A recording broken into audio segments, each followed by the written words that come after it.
Hey, hi, hello, how are you guys? It's good to see you and it's good to be seen by you. Welcome, one and all, to the program. I am the one and only Bill Sylvie, aka the Dungeon Delver, coming to you live, loud, and clear from an undisclosed location somewhere in the swamps of Central Florida. And gosh, I'm glad you're here, and I'm glad I'm here. Um, well, let's see. Just going down the list. Great old ones: St. Cuthbert, Stephen Avery, Damien, Recon, Shellback Bow, who is apparently in Ohio, if that's to go, but it's Ohio, my friend, but that's okay. Doc Flamingo, Kyle Johnson, Unregistered Hypercam 2. And let's see. I think I already said, yes, I did. Gonzalo, good to see you. Brandon Keene, hello, hello. So, welcome everybody. Welcome.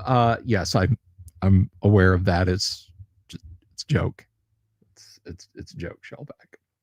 Anyway, welcome guys. Welcome to the show. And if you're wondering why I'm wearing a hoodie over a sweatshirt, although you can't see that, is it's a little chilly. It is a little chilly tonight. St. Cuthbert says, interesting tall narrow screen size tonight. Also not seeing comments on iPad. So if you're mobile, you can be watching us on the mobile. So let me tell you what happened. Why on cell phone format? There are actually two views. You can watch this on cell phone format that is provided by StreamYard. That is not something that that I am setting, but that is in fact a StreamYard thing. So uh you've got two possible ways to watch the stream. I shared out the to the Discord. I shared out, if you guys want to get over on and watch it on desktop mode, let me do this for you. Let me hop up over here, and I will get this link and I will share it with you guys out there if you would prefer to be watching not on mobile format. Again, it's an option that they allow with StreamYard, and I thought, hey, I'll go ahead and turn it on. It appears to be confusing some people, and I apologize for that. That was not my intent. My intent was to open up the format to everyone. So here you go. There you go. But anyhow, the Elven Thin Blade and the Elven Small Sword. Yes, that's me. 53 degrees. Am I going to be all right? I'll live. Captain Finity, Dungeon Minister, how are you? Yeah, it depends on which YouTube link you clicked, because it generates a vertical format one and a horizontal format one. But anyway, hoist a glass to yourself, folks. We made it to Wednesday. I am drinking a delicious Guinness tonight. I'm enjoying it. I remember one year, very, very, very unusual thing. I had a niece come to Florida from Anchorage. She was up in Anchorage with her then husband, and she left Anchorage where it was 40 degrees. When she got to Orlando, it was 37. When she landed in Orlando, Florida, it was 37. It was 3 degrees colder in Orlando, Florida than it was in Anchorage, Alaska in the winter, which was just bonkers. Black and tan, yes, many times, many times. But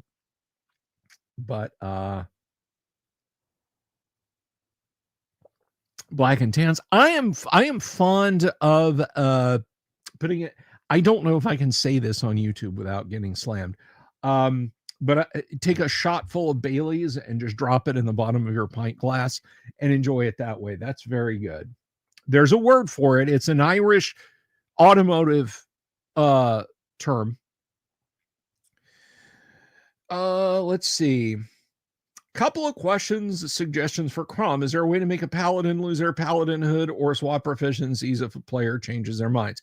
No, not you cannot swap proficiencies just like you can't in AD&D. And as far as losing paladinhood, what I recommend you do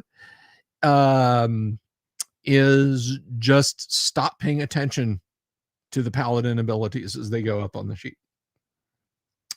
Yeah, that's instant Charlie. That's probably a good way to say it. You don't imagine I'd get 2 minutes? No, I actually seek out a lot of stout. I am rather fond of left-hand milk stout. That is very good. Beamish is quite tasty. Yeah, I like a good stout. I do like a good stout. Vince Snetterton, good to see you.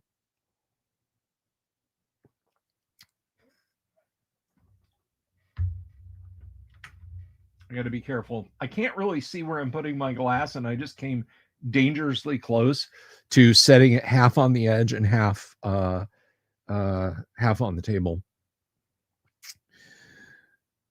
Need a shot of the Jameson, then the Guinness, then drop it in the Baileys.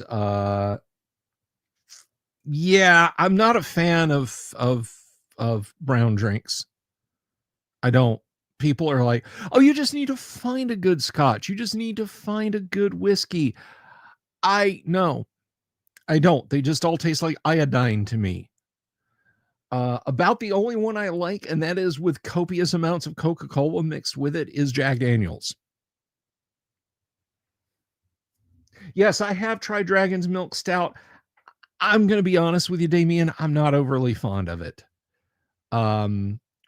Maybe the particular make of Dragon Milk, it was bourbon barrel aged, and all I could taste with that was that acetinic bourbon flavor, which wasn't good. It tasted like wood alcohol, or like wood alcohol, I would imagine. So I'm sorry. Well, St. Cuthbert, you can come on over to YouTube and watch landscape mode. I'm thinking I'm gonna ditch phone mode. I don't think I'm gonna let it do that anymore. I'm gonna turn Mars off and just not do it, because this is throwing people for a loop. A nerd's nerd, good to see you. But you know what? I will accommodate. I will put this right here, even though, it is kind of now a closed thing. But there you go. There's the OD&D set for you guys. As far as IPAs go, I can't. I cannot drink IPAs. I do not like the taste. But anyway, moving on to other things. What precisely is a Wastrel, and why are we Wednesdays for it? Well, it's alliteration, a nerd's nerd, and a Wastrel is, just a ne'er-do-well, a person who goes out and does no good.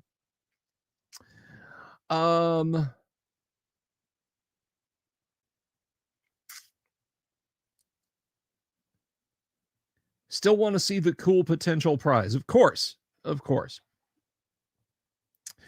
But moving right along, I want to say something real quick here. I have been doing 3 YouTube shorts a day. If you've been seeing like notifications for 1 or 2, or maybe you've been seeing them, but not every day. If you go to my channel and click the shorts tab and look there, I have been doing 3 a day for over a week now. Or maybe it's been a week now. I've got a lot of short videos up there. And by short, I mean a minute or less. I know some people will do shorts that last like 4 minutes, 5 minutes, whatever. Mine are really short. Thank you, Brandon Keene. Let me just tell you guys something. The format is what does it for me. Okay, the format is what does it for me. I have gained more subscriptions in the last week than I have gotten in the 3 previous months. I have had no down subscription days where, like, there was a day in mid-October, yeah, just lost 6 subs, and that wasn't after a big peak. It wasn't like, oh, 25 today, oh, but it's down to, no, it was just like the previous day I gained like 2, and then the next day I lost 6. Omega Gambit, go here. Right there. Right there. Follow that link I just pasted up. But here's the thing about the shorts. I'm not producing easy engagement slop. I actually want to bring you guys content. There's a lot of bite-sized bits of trivia where I was like, there's things that I assumed that I assumed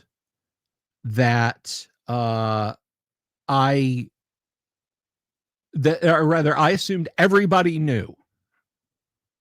Well, of course, everybody knows that, Dave Migary invented Dungeon, and it was based on actual Dungeon maps from when Dave Arneson was refereeing them in his fantasy campaign. No, you didn't know? Okay. So I have squeezed those down into little videos with relevant pictures and audio. It's stuff that doesn't merit an hours of live discussion. But here's the thing. I will never produce slop. Okay. If something happened tomorrow and my voice just gave out, sorry, Bill, they got to take your vocal cords out or whatever. I would still produce content. I've got enough recordings of my voice. I've got an AI 11 Labs AI voice synthesis tool account that I could at least produce shorts. But I will not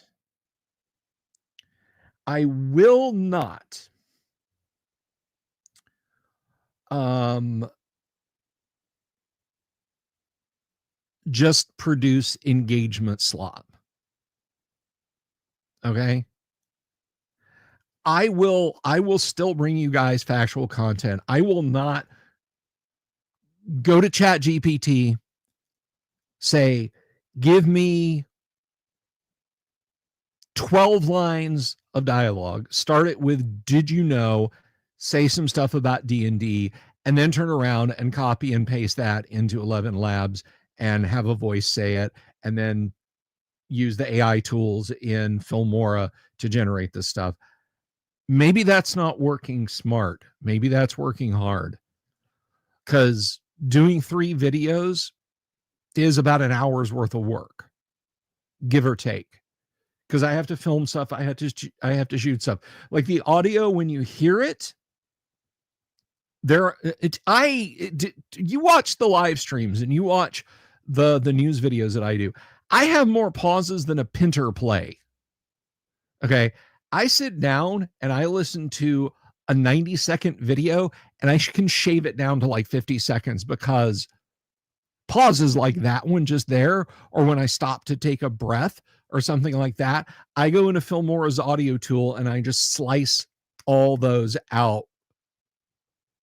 And I just click things down. And I make a truly short video where it makes sense, right? I don't do like 2.5 times. That drives me up the wall. I'll watch some videos, and they'll say, like, did you know the Dungeon was invented by Dave Meagary and it was originally presented to Gary Gygax and he loved it so much that TSR started printing it? Because whoever's doing the voice has sped the audio up to 2.5 seconds. That's kind of unusable to me, and that leans into slop, in my opinion. I'm sorry if you're one of the tech YouTubers who does shorts about AMD versus NVIDIA and you try and put 10 minutes of info into a 90-second video. I don't I'm not going to do that either. So for everyone who has subscribed, thank you so much for subscribing. If the shorts are what brought you here. Now I want to talk to you guys a little bit about the guac, because this is kind of important. But first I want to address some of your comments before we go on further, because Gonzalo's got an interesting statement here.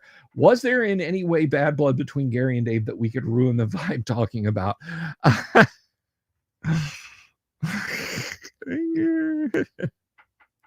I see what you did there. Instant Charlie says, been learning a bit from the shorts, put pop lollies and belly buttons. Good. I think you'll like it. Miss Kills Sperling was quite the linguist. Kayla says, I'm strongly against the use of AI as a matter of principle, but I respect that I'm the one of the few using it who manages to maintain a single eye. I'm just saying, I don't, honey. I don't use AI. That's actually my voice. Did you know that Bill Sylvie, aka the Dungeon Delver, produces YouTube shorts of about a minute to a minute and 10 seconds on trivia matters regarding Dungeons and Dragons, and does not AI clone his voice? He actually does them himself. So that's actually not, that's actually me. That's actually me. Orbital Air, good to see you. There's Grimhammer. Did I mention that there was a Mrs. D.R. Eider who was asking about you? She wanted your phone number, and she asked most peculiar question. She asked me to ask you how durable, how pliant your pelvis and your abdomen were, and are you looking to settle down and raise a family? Anyway, I've done that joke before. Could I explain the gods of the world of Greyhawk? There's lots of them. There's lots and lots and lots of them. I could use Arnold's voice for my shorts. Hey, don't bullshit me. Get down. The thumbnails on the streams. Okay, that is a good point. That is a good point. The wall texture, I just found that somewhere out there. But as far as like I assembled all those by hands. Now, if you go to the Newsy videos, I will grab an AI image and stick it on the Newsy videos if I need to. Like when Hasbro stocks were imploding, you know, I was like, a picture of a wizard in despair as financial stocks collapse around him. You know, I'd get stuff like that. Dying Breed, good to see you.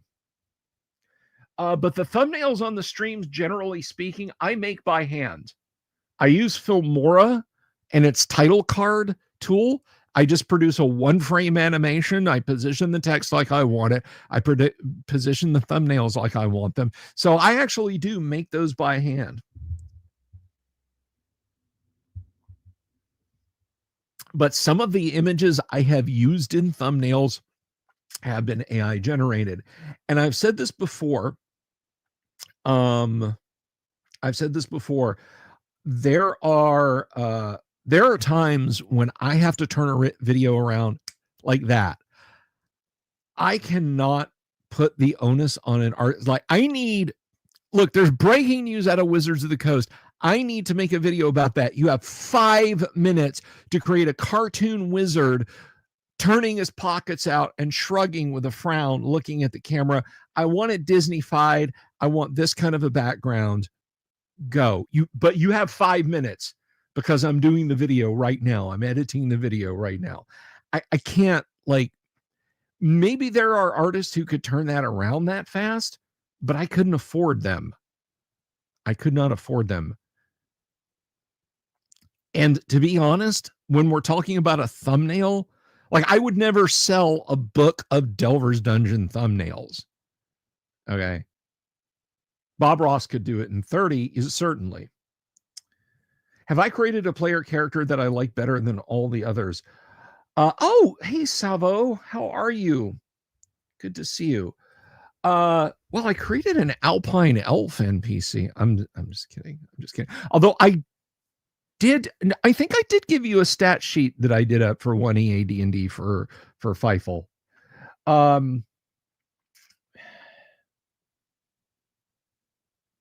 I'm sure I have created a character in AD&D that I just loved more than anything.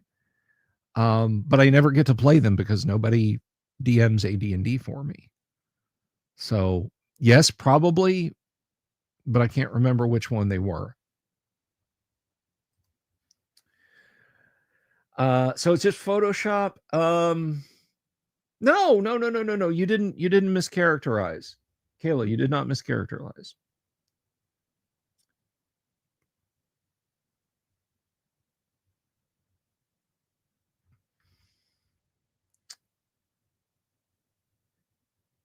Yeah, great old ones, you and me both. Now, I have a superhero character that is very memorable, Steel. He is called Steel. He's basically a Colossus from the X-Men ripoff.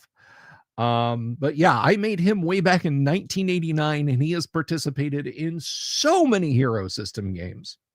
Savo, so many Hero System games.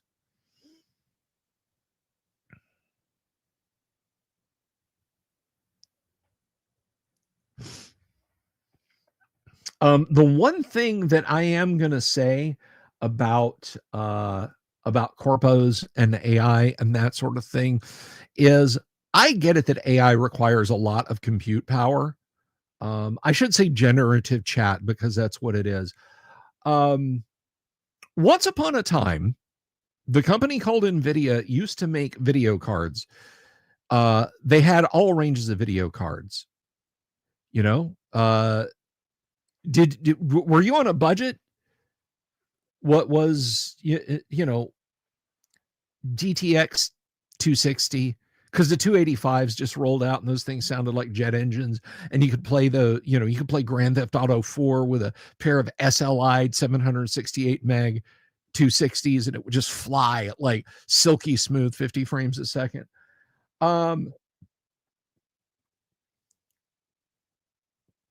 Those time, but you're like, yeah, but I can get the 260 instead of the 285. All right. Or the 400s come along. Well, I can GT 450 instead of a GTX 460 or a 480. There were ranges, god damn it. Now, forget about it. If you don't want to buy a data center ready RTX 6090, NVIDIA doesn't want anything to do with you. They don't care that as a gamer, you have to pay $1,500 for a brand new video card. They don't give a shit. The days of the high-end mid-range cards where you can go out and pay $199 and come home with a GPU that'll give you everything you want at 1080. Yeah, no, those are gone. That's what pisses me off about AI. We had a little tiny window between the end of human malware and all of its part shortages and the beginning of AI when prices had cooled off enough that you could pick stuff up. There is a reason the GTX 1080 Ti's still cost nearly $200 on eBay. Go look at the performance stats. Aside from ray tracing, they perform as well as low-end 3000s.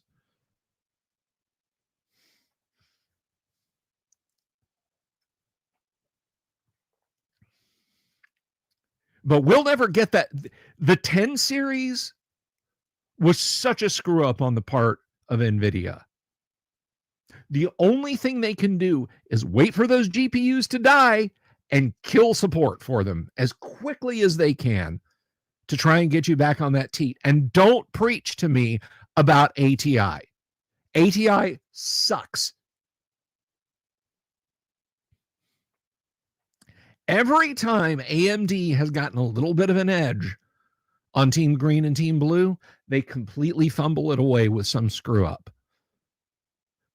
And ATI, AMD have never mastered driver support, ever.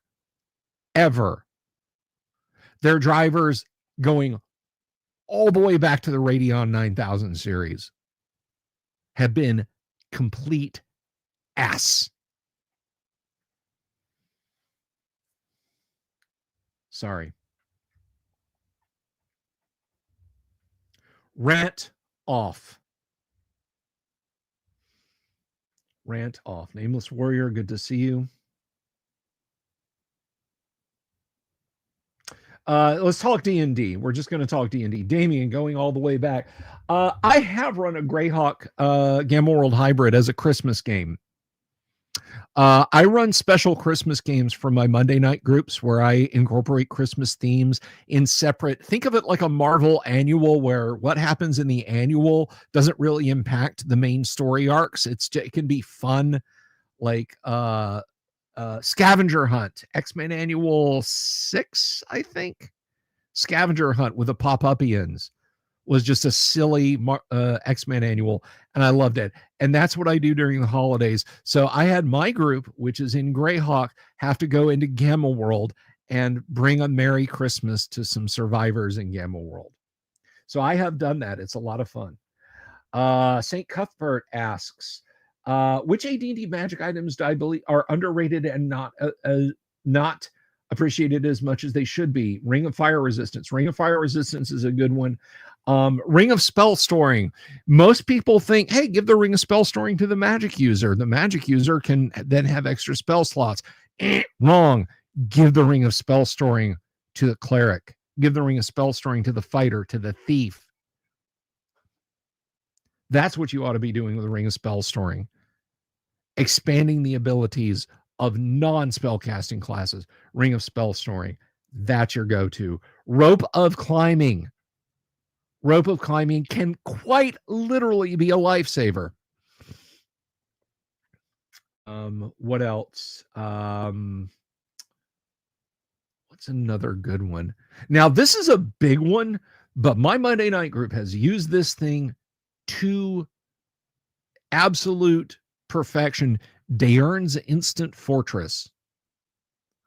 A 3-story square tower with matchy-located battlements on top. They haven't had to pay for an inn stay in a long time, and they haven't had to worry about nighttime wandering monster checks for a long time.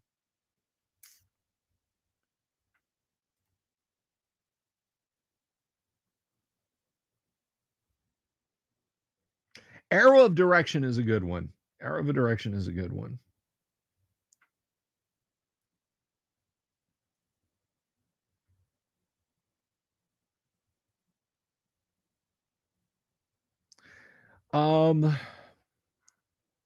Scrolls should never be underappreciated, particularly when you have a thief of high enough level to read and utilize them. The thief suddenly deciding to cast Wish can be a very, very hilarious thing.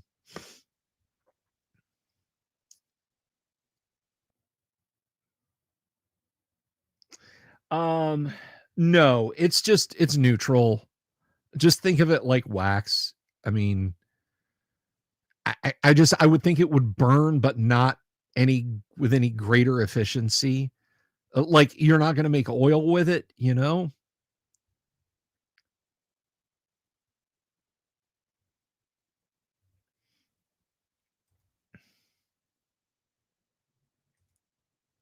That's what I'm talking about, Damien. Hadouken!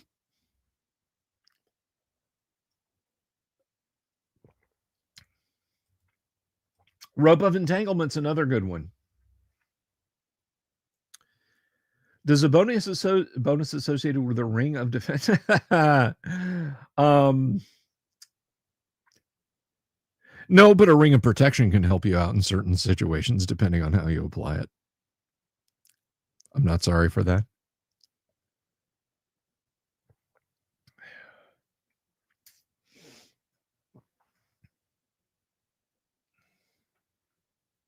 Yes, Kayla, that is correct. Thieves do have a chance of misunderstanding the scroll. But still,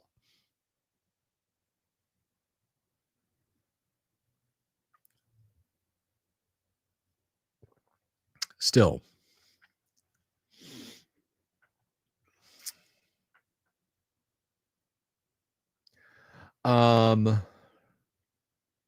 There's something I don't want to go too much into this. I'm not even going to share the link right now.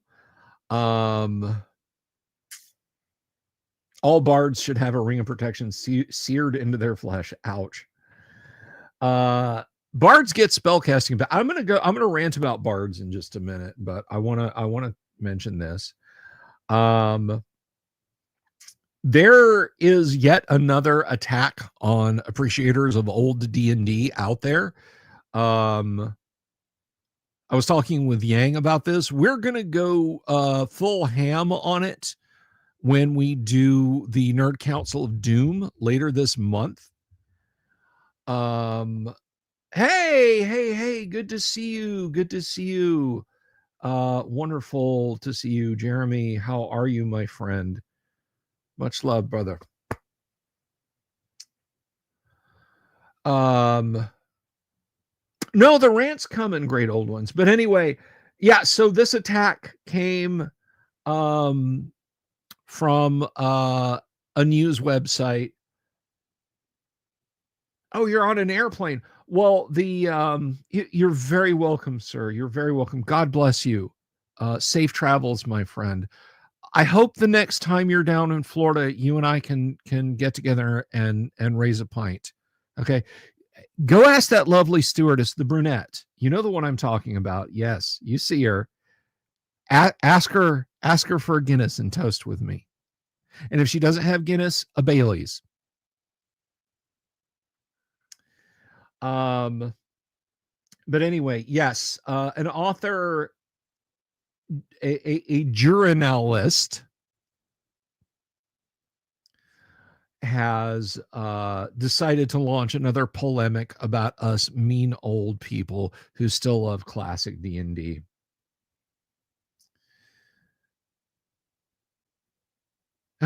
Returned her to her full height and upright position. Dang it. That is a legitimate Guinness glass. That's right, Dying Breed. Let me see. Let's go over to Cam 3. Can I get that in shot?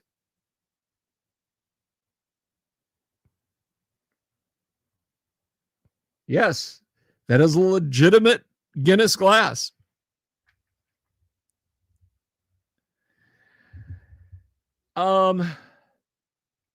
I used to acquire these from pubs, and then I got married, and my wife made me stop stealing their glassware. My last one that I pilfered from Fiddler's Green broke in the dishwasher a couple of years ago. I was heartbroken. I was devastated.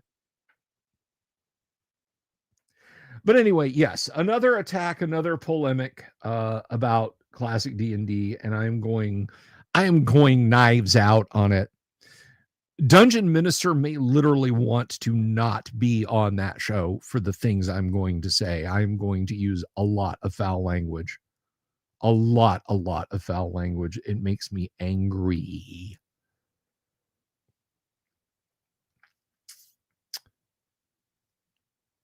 But anyway, so bards, yes, bards. I love first edition AD&D bards. I love bards for first edition AD&D. First edition AD&D bards were the best bards. First edition AD&D bards must have 15s in a whole lot of stats. They must be able to dual class. They start out as fighters, which means they get tremendous amounts of stuff that come with that.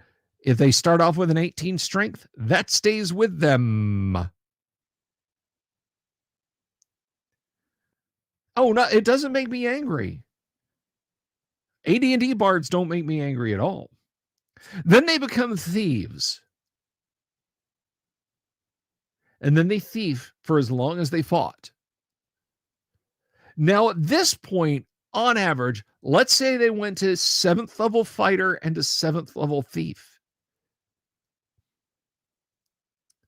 At this point, on average, assuming no con bonus, they have 56 hit points. Then they become a bard. Bob Jester, good to see you. This is my virtual bro hug for Bob Jester. Just give him a pound on the opposite shoulder there. How's it going, man? Good to see you. Then they become bards, where they keep their D6. They get druid spells. They get a percentage chance to charm large groups. They get a percentage chance to just know what a magic item is. Now, granted, they have to stay in thief arms and armor, but they have all the abilities of the thief. Imagine rolling 2 hit with a backstab, but you're wielding a 2-handed sword.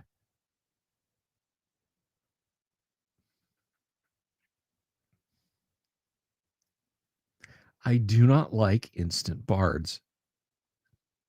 And I'm going to ask you guys from the bottom of my heart, somebody please throw me a super, because I'm about to use some foul language. I'm about to use some harsh words for modern day barding. J-Man 1911 always considered the first edition AD&D bards to be the equivalent of the OG Jedi Knight. I would lean a little bit more into the monk for that. I'm not saying you're wrong. I'm not saying that is an offensive thing. I just think it's gear. I think you go a little more monk with that. And that's right, St. Cuthbert, you still get a round of protection. And you still get let's see, you get around, you will always raise your party's 2 hit by +1. Think about that. I'm going to tell you guys a story about Jeremy McCaw 2000. You see him in the chat. Jeremy is a good man. Jeremy is thank you, Grimhammer. I will get right back to you in just a minute. I'm going to put that up there so I don't forget to start cussing. No, Jeremy is a good person. I could tell you guys some Jeremy stories, but I don't want to A, dox him, or B, embarrass him. But he played a bard from fighter to thief to bard to 8th level bard before he had to leave our Monday night group, and did it par excellence. But we were playing Lost Caverns of Sojkonth. It was about this time of year, I believe.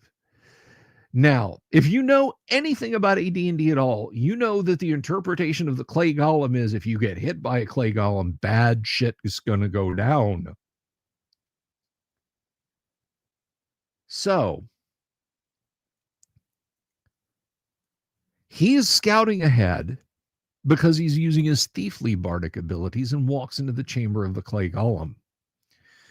Jeremy, the player, not knowing that clay golems are unintelligent automata,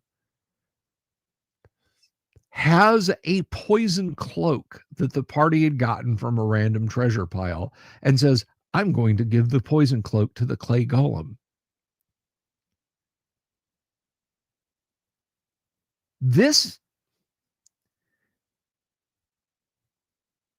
The golem did not don the poison cloak, and it wouldn't have stopped it regardless.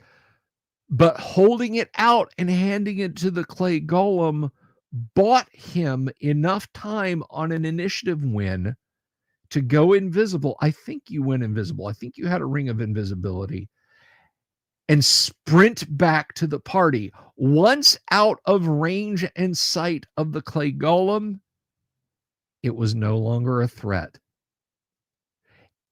It is one of the most badass displays of player acumen I have ever seen. They had it identified. So the thing with Bardic Identify, because it's a cloak, they can identify simply by looking at the item. They don't have to don it, wear it, wield it, consume it, read it. They can just glance at it and know what it is, and he has identified it.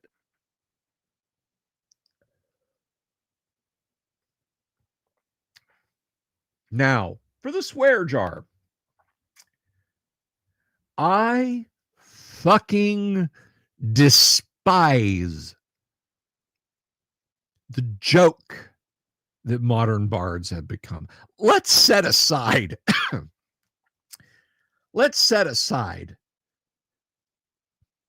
just completely diluting the class.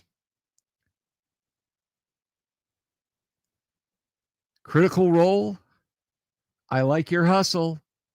You guys have made more money than I will ever see as long as I live for what you've done to Dungeons and Dragons, specifically the Bard, but not exclusively the Bard.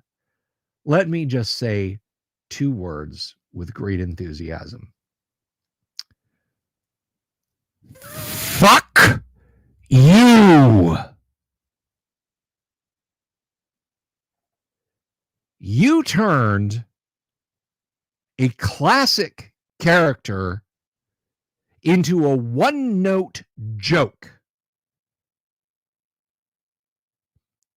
Horny Bard is a disease that corrupts Dungeons and Dragons because of you assholes.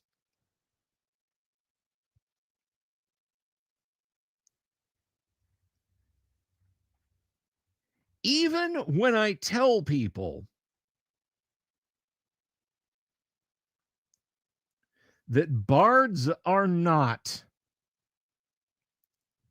what they're presented as, Critical Role, people ask me if AD&D bards try to seduce the monster.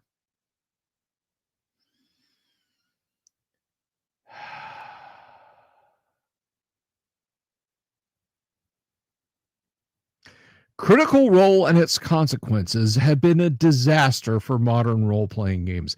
In this manifesto, I will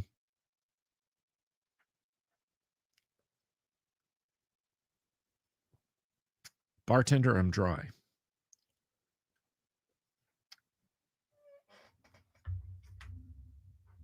But that's really the perfect libation right there. I made spinach dip today, folks. I made spinach dip and it was fantastic.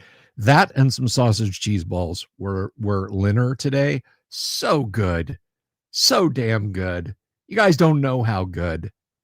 If you think you know how good, you're wrong.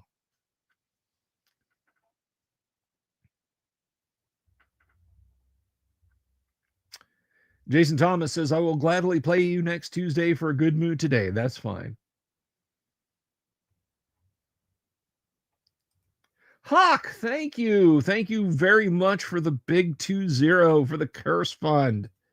Oh, and I forgot to mention, Stephen Avery, member for 5 months. Thank you very much. Hey, did you guys know you can support the show on Patreon? You can support it via YouTube membership.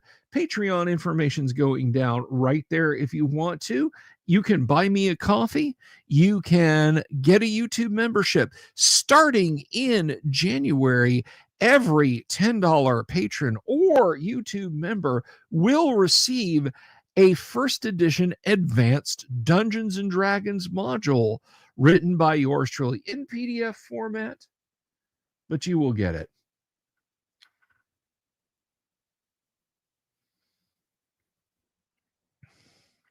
See, Damien, this is a polite way to say they're a bunch of gooning freaks. Now, I'm all for somebody having a healthy sense of the erotique if they want, but honestly,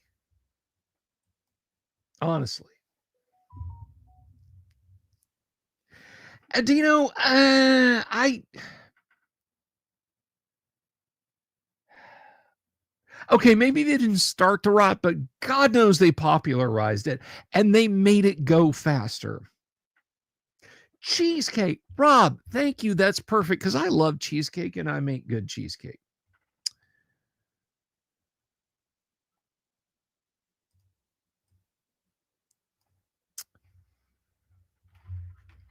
I gotta check something real quick, guys.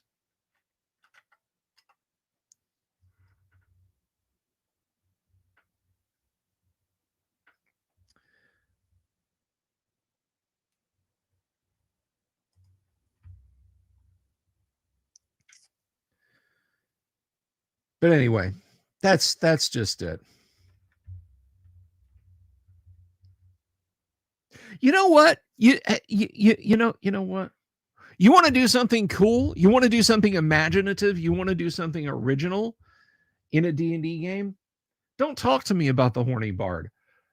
Talk to me about the bard who is dedicated, married, loves his wife, and has a family back home waiting on him.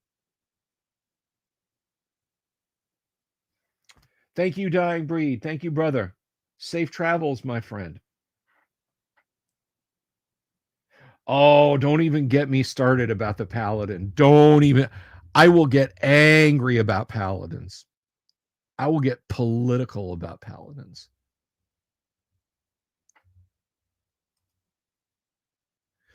Kayla says, I don't think of myself I've ever made a particularly sexual character. Not in a, just don't want to be a sexual when you're getting. Yeah, it's weird. It's weird. The Mormon bard.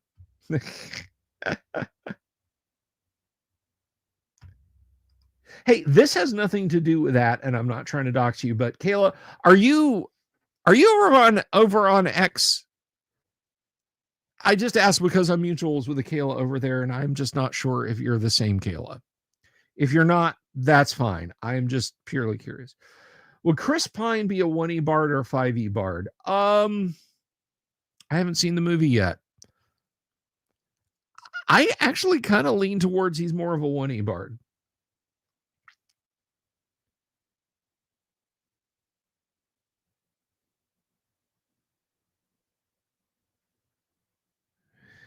Am I saying Paul's never? I'm not going to role play it out. Let me just say that.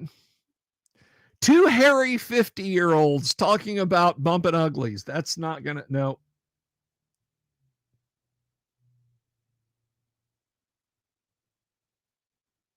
Okay, that Kayla, that's fine.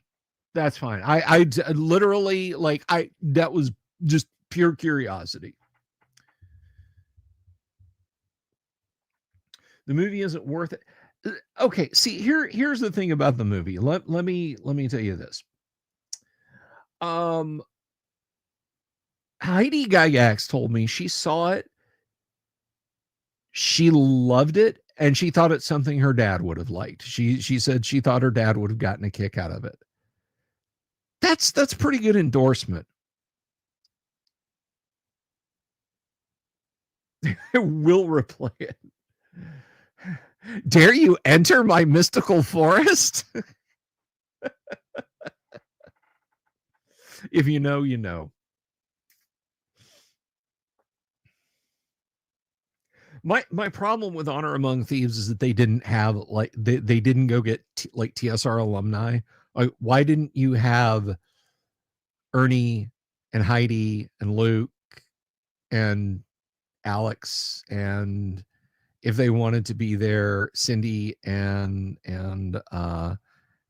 Elsie? Why didn't you have them like at the premiere and roll the red carpet out for them?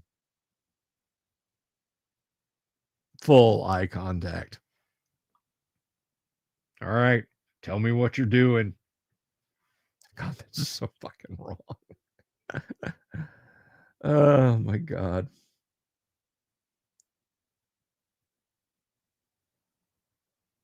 That's interesting, Adino.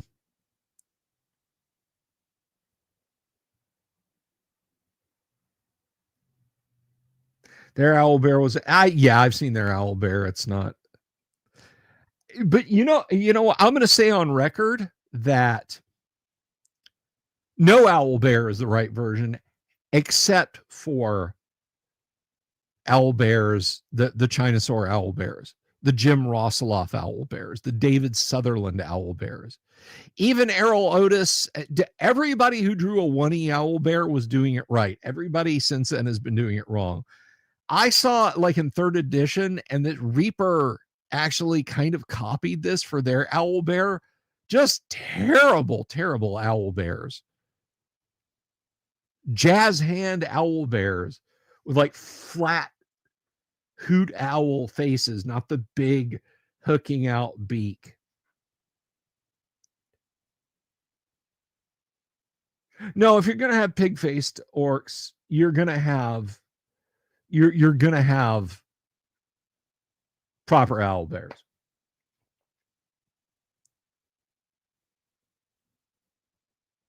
Yes, exactly. Exactly, Kayla.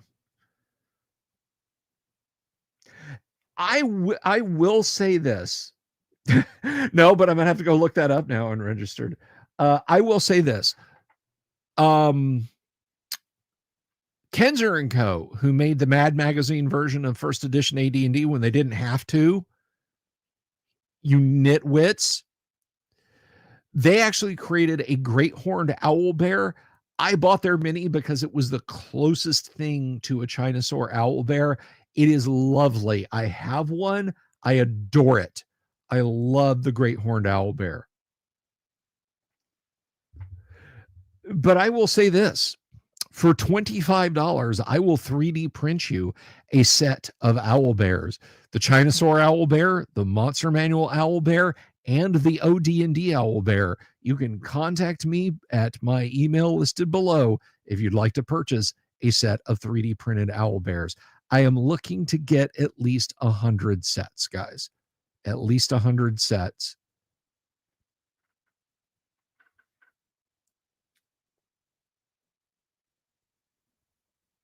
Whomst amongst us. If you know your college football, you will know the statement, the inquiry, whomst amongst. I have not seen BOVD. I will say this about one of the two sequel D&D movies from the early 2000s is that one of the characters talks about going to White Plume Mountain, which makes that a Greyhawk movie.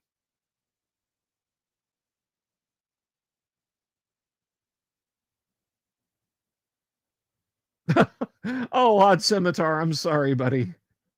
Poor Odd Scimitar. There he was with his machete and his flashlight just hacking away. So Bill's live stream, it's in here somewhere. I'm sorry, Odd Scimitar. I'm sorry. Oh, my live sign. The sign is live. The batteries are not.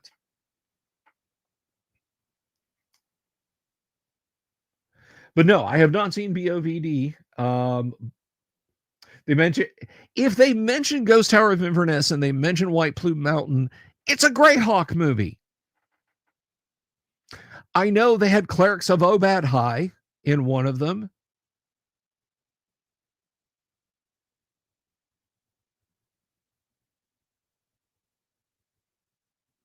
Yeah, that kind of turned me off to going and tuning into it when they said, the producers were like, "Oh yeah, our whole point is to emasculate male characters in this." I was like, you know what? No, I don't want that. Nobody wants that except for the businessman who has $200 extra to burn every weekend. Sorry, that was horrible. Wrath of the Dragon God. Okay, yeah, yeah. So Wrath of the Dragon God is technically a Greyhawk film.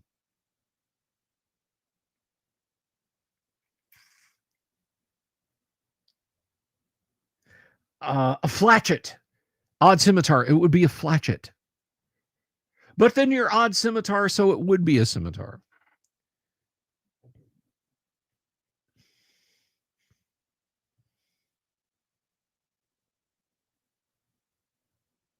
That's a good theory, Bob Jester. I think that's a very good theory.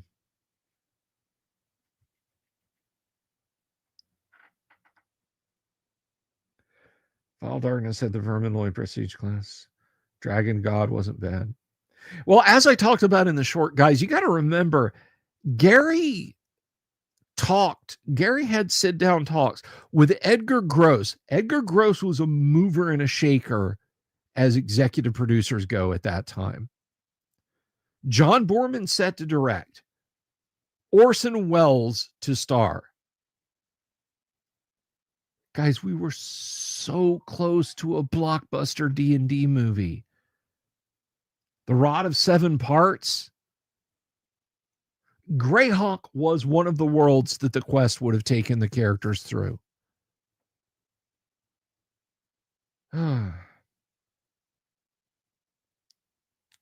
Such a tragedy. Thank you, as always, Bloom Brothers. I hope you were extremely unhappy on a few days. Good night, Rob. Take care. Good to see you.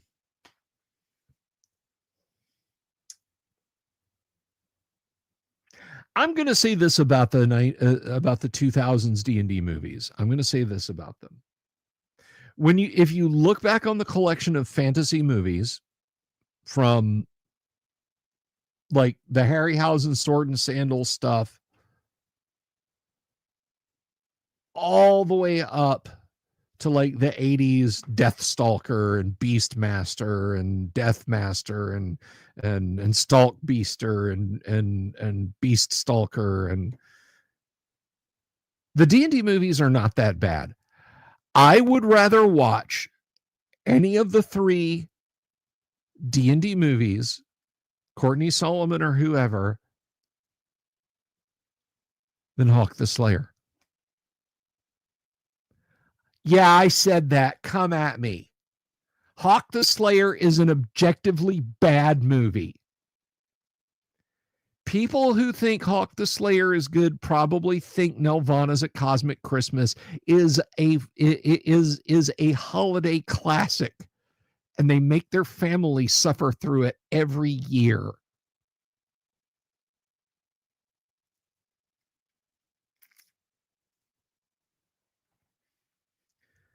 You're better for it, Gonzalo, having not seen A Cosmic Christmas. I mean, if I could spend a day with my dearly departed parents again, I would have a lot of fun doing cool stuff with them. But I would make time to get in an apology for asking to watch A Cosmic Christmas when it came on TV. It is the most 70s cartoon. A Cosmic Christmas is what happens if you ask a generative AI to make a Ralph Bakshi movie about Christmas.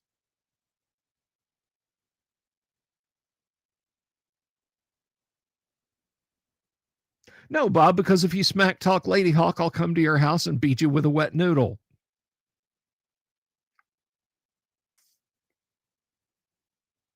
Odd Scimitar way too your. Yeah, don't come up here, kid. It's hell up here. Polar Express reveals to us why Neanderthals were scared of corpses. There is nothing charming about Polar Express. There is nothing in Polar Express that is heartwarming. There is nothing in Polar Express that builds childish whimsy. Polar Express is something you sit and watch and go, ha, ha, ha, ha. Okay, please don't hurt me.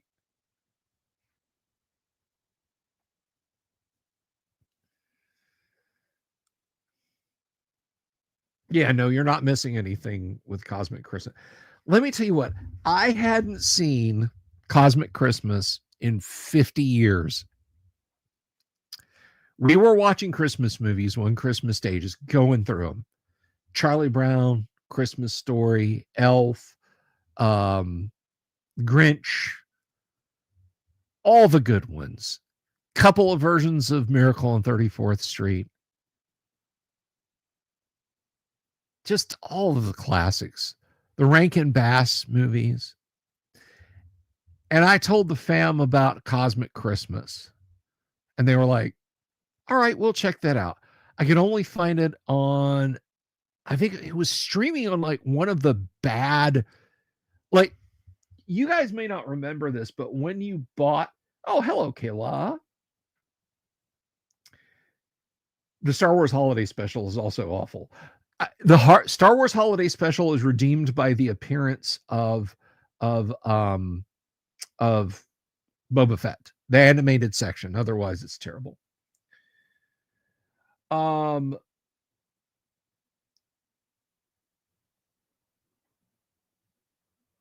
But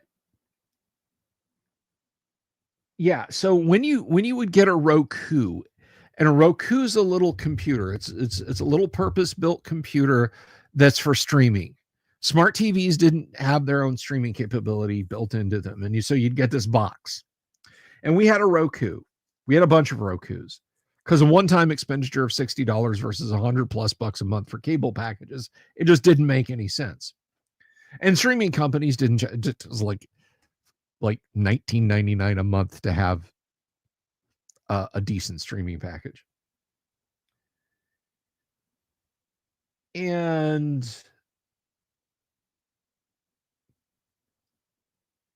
so it was like on Crackle. No, it wasn't even on Crackle.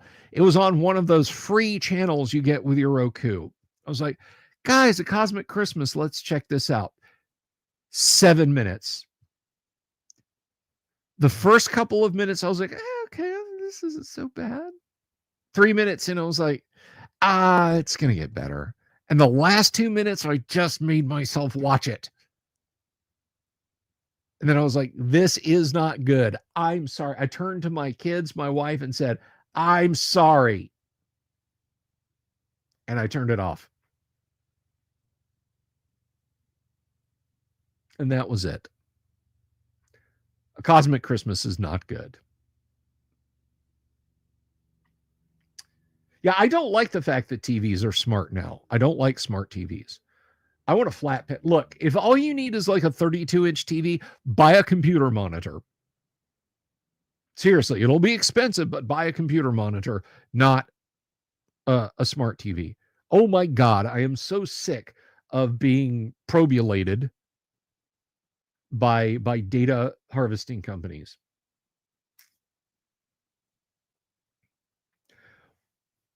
We had to get 2 smart TVs. We could not buy non-smart TVs. We could not find. We found one and we're like, yay, it's not a smart TV. Woo, we'll just hook our Roku up to it. And Amazon was out of it. But our small TV in our bedroom is a smart set. And we tried for the. Eventually, what I did on that TV was I created a completely fake human being, false email address, fake YouTube accounts I'll never use, just so we could turn it on and set it up.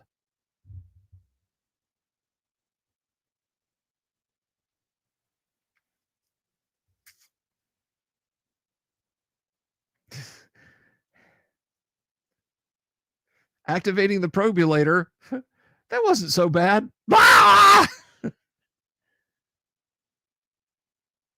It was very elaborate, and I shouldn't have had to do it, but I did it.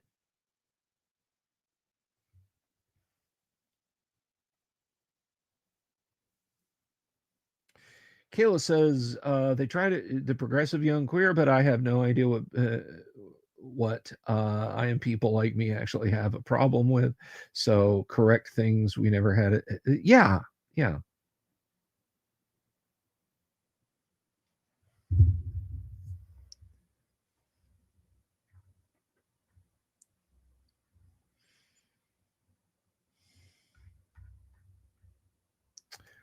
Let me tell you what. Since we're kind of talking in a holiday mood, and I'm just feeling kind of holiday-ish, what I can recommend if you guys haven't seen it, please check out An American Christmas Carol.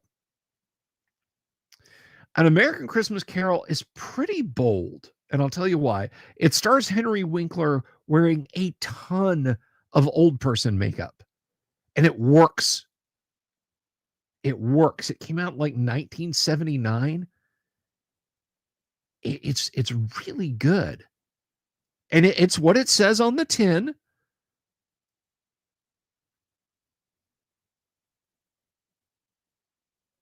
Michael Connor, good to see you. You missed me drinking.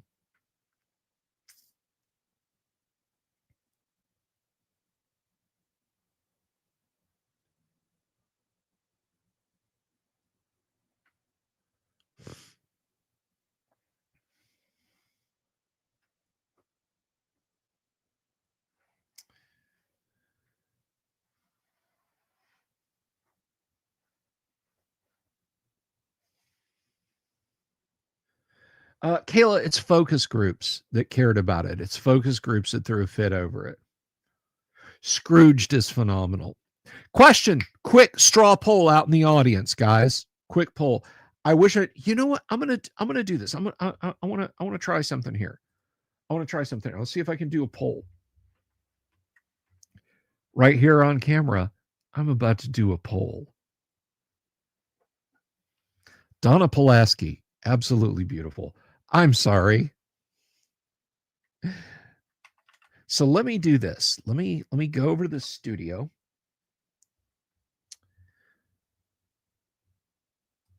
Now I'll tell you this. I'll tell you guys this. Absolutely unquestionably, if you haven't seen it, my opinion, my 2 cents, the best rendition of A Christmas Carol that is not Muppets A Christmas Carol is the George C. Scott version of A Christmas Carol. Phenomenal. Absolutely great.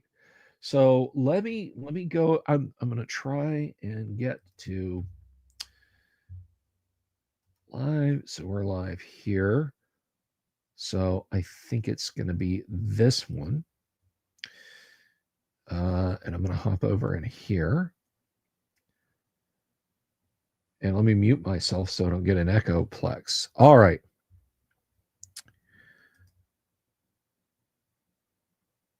Okay. Timestamps reactions. Okay. I'm trying new shit. Yeah. Engage with your audience. Okay. So, all right, let's see. How do we do this? Okay. Is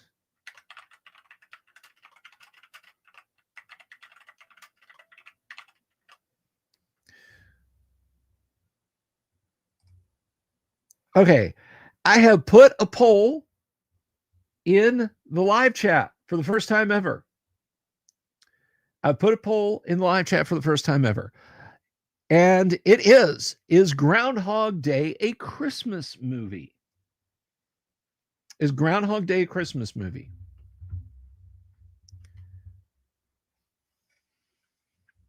I want to know. I want to know what you guys think. What you say. What you say.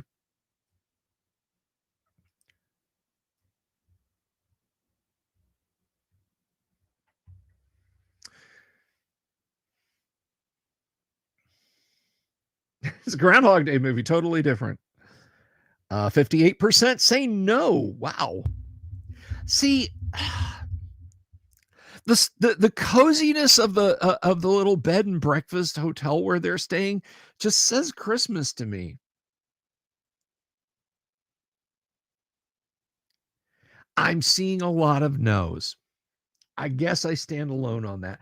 I'm not gonna insist on it. I was just curious to know. Is Die Hard a Christmas movie? Absolutely. But you know what else a Die Hard movie you know what else is a Die Hard movie? Harry Potter. Think about it. Alan Rickman spends the whole movie chasing him around, trying to catch him.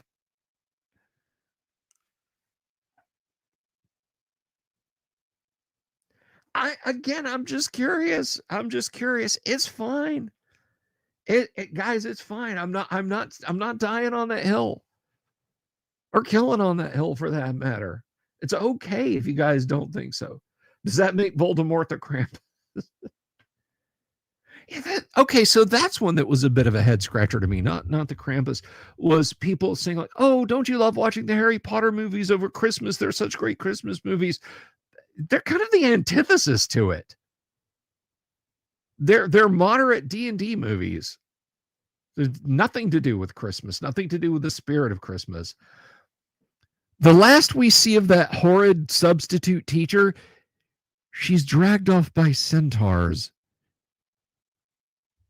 We know what's going to happen to her. We know what's going to happen to her. Okay, they are Harry Potter movies. They're not fucking Christmas movies. Yes, I know. It's protecting her. Do you guys know I have only seen on Scimitar Gaming? Bunser, their kid's present. You. I just meant she was going to get beat up. They're going to punch her a lot. What were you thinking? My wife and kids took me to see the Harry Potter movie that had Johnny Depp as a bad guy in it. And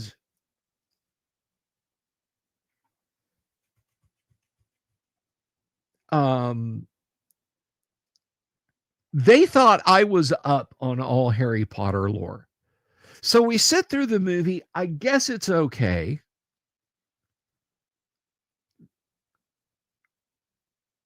And I guess the bad wizards wanted to stop World War II from happening or something.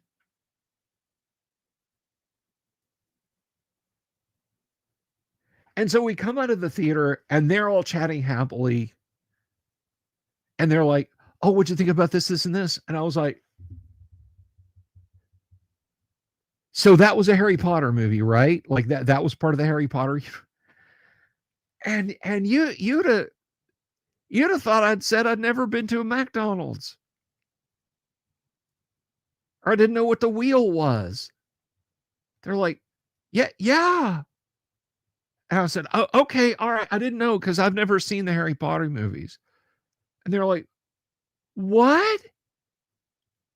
See, yeah, I've never seen the Harry Potter movies. I've gone through the living room back and forth when it's been on, but I've never watched the Harry Potter movies. Never have. I mean, I know he's a little kid. He gets kidnapped by Brian Blessed understudy who says, "You're a wizard, Harry." And then he has to go, and Alan Rickman acts like he wants him dead, but he doesn't really want him dead. And then Ray Fiennes doesn't have a nose, and he goes around going, "I'll get you, Potter." And what's her name from Fight Club is a bad wizard too, and she's trying to kill him and everything else. And then you got Dumbledore who grabs him and says, "Did you put your name in the goblet, Harry?" And then there's one that has time travel, and they never ever mention that again or use it to stop all this bad shit from happening. And it ends with Harry sending his kids back off. Oh, and there's a Yahtzee guy who thinks that all Slither somethings are the best house because there's a hat involved. And that's what I know about Harry Potter, the end. But yeah, so we went to this movie and there was something about a guy with a pet twig that looked like Groot when he got blowed up. It was just a little thing. And some guy living in 1920s America that had to have his brain erased by rainfall or something. I mean, it was an okay fantasy movie, but it was like coming into a conversation, like walking into a comic store and a couple of guys are deep in debate about 1970s X-Men, and they're already up to issue like 102, and you just stroll up and you're like, hey guys, what's going on? I want to listen in on this. And so that's that's it. Thank you, Kayla. I'm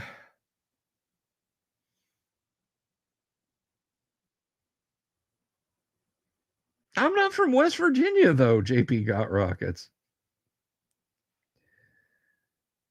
But anyway, so yeah, I know nothing about Harry Potter beyond that. See, okay, I had a coworker, real sweet girl, very nice girl, and she knows who I'm talking about. Chris, if you're out there and you ever catch us, hi. I hope you're well. I hope you're doing well, dear.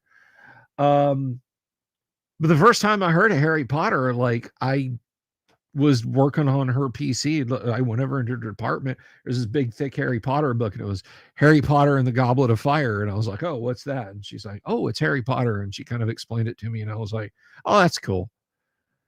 But understand this was like in 1997.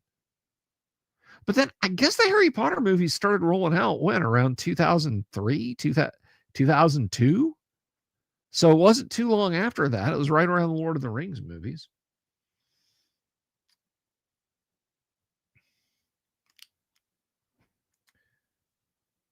But yeah, so that's all I have for Harry Potter.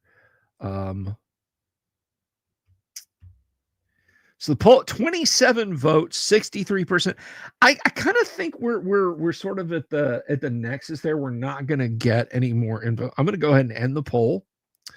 And the end of the poll is 63% say Groundhog Day is not a Harry Potter movie.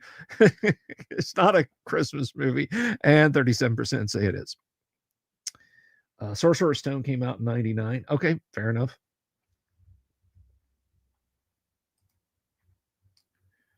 Getting a message here. Need to check it.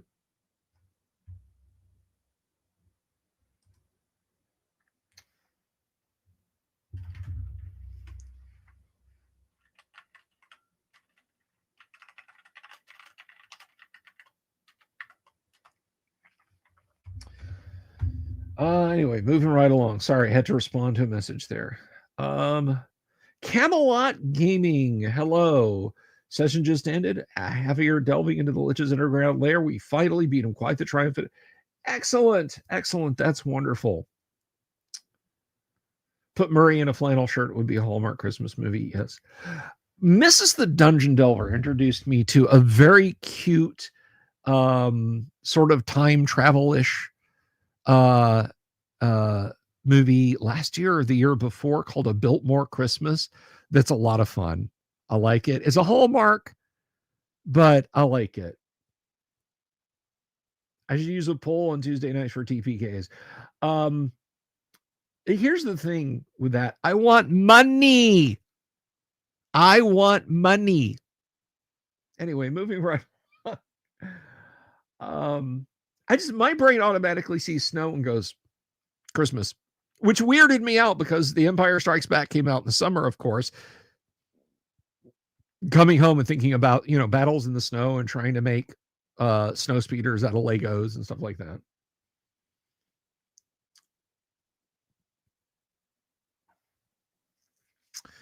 Let's see. Well, that's great, Camelot Gaming. That sounds awesome. So when you say Imperial Feast, do you mean like at the table, or are you having friends over to dine? Is The Empire Strikes Back a Christmas movie? No.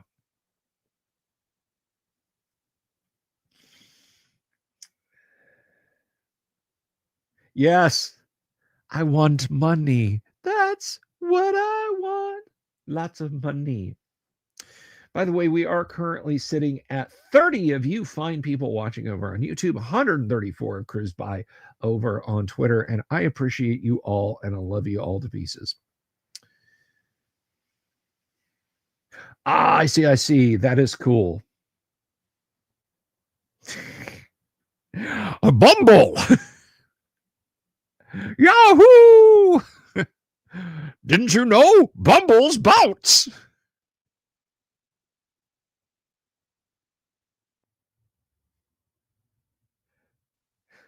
So, oh, vital supplies. Gunpowder and cornmeal and guitar strings and ham hocks.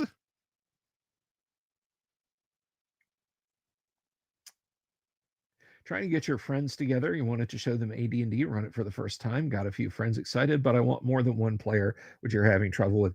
Yeah, Kayla, I get it. I get it. I absolutely understand. Um, I ran. Hang on. Me too. Me too. I still have it. What a recording. I used to listen to that 8-track to the end and just let it loop and start again. When I was a kid, I thought I thought that that was the whole movie.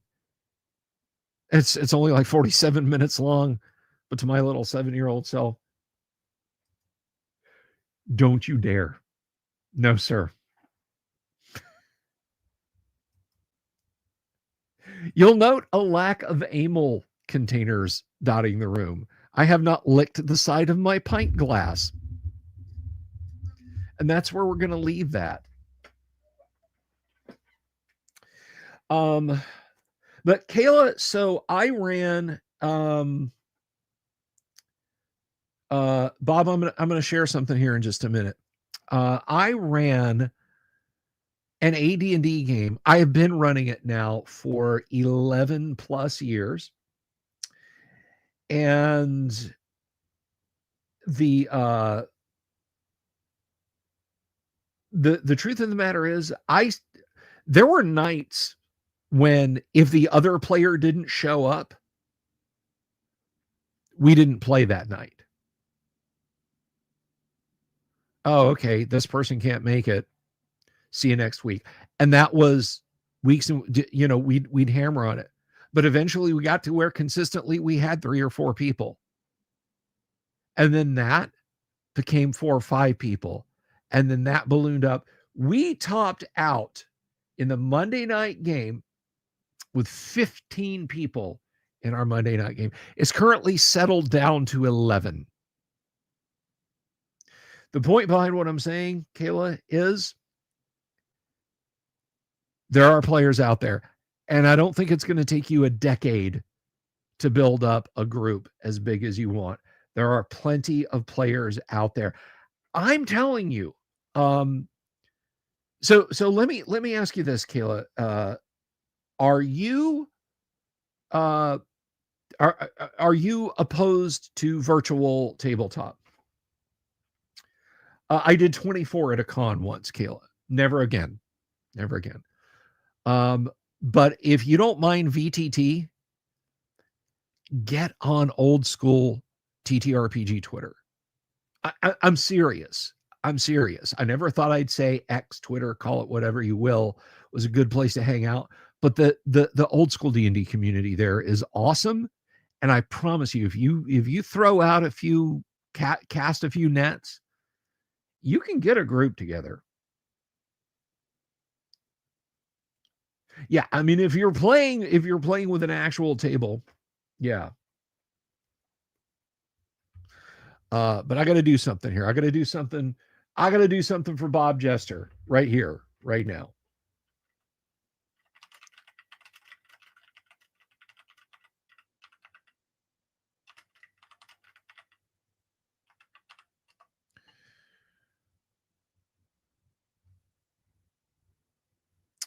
All right, I'm looking for this.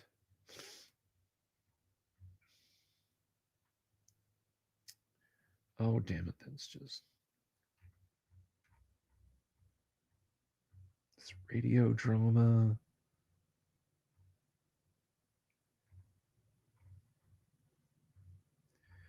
Come on.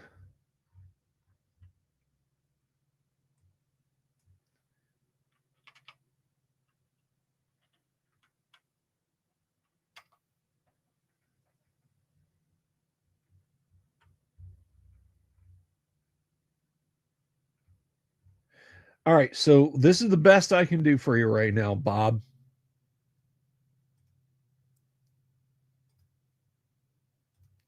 And anyone else who wants to hear the story of Star Wars.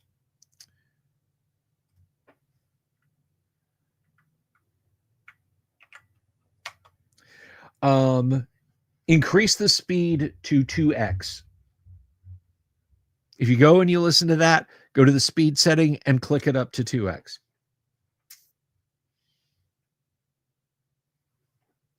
Personal reasons you wanted to. No, I understand. Believe me, I absolutely get. I absolutely get it. So I sincerely hope you can find a group. This I promise you. Get some dice, miniatures, homemade terrain. Go to a games day at your FLGS. Set up your table. Put out a sign. And I promise you will have a group of people playing D&D.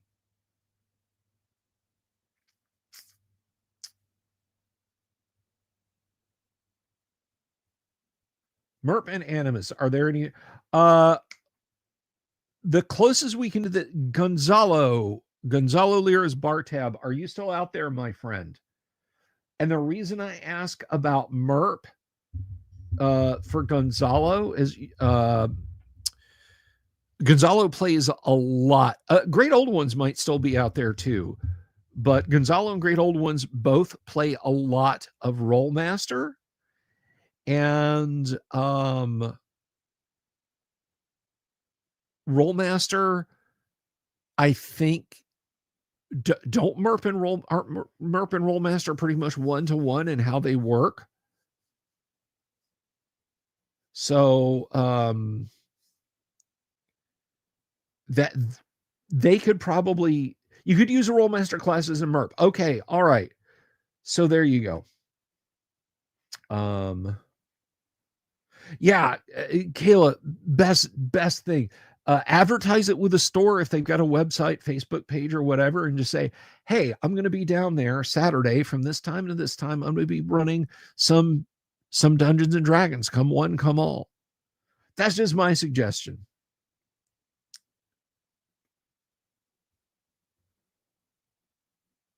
See, that's the cool stuff we've got in this community. I could just reach out and grab Great Old Ones and say, "Come here, answer the question."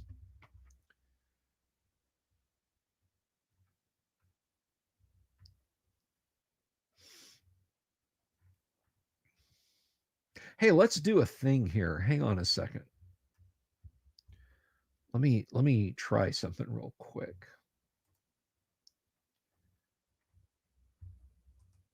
I like doing this from time to time, and it's Wednesday night, and it's my night to do whatever the hell I want. So I'm going to do this. I'm going to do that. Great Old Ones, check your Discord messages. Check your Discord messages.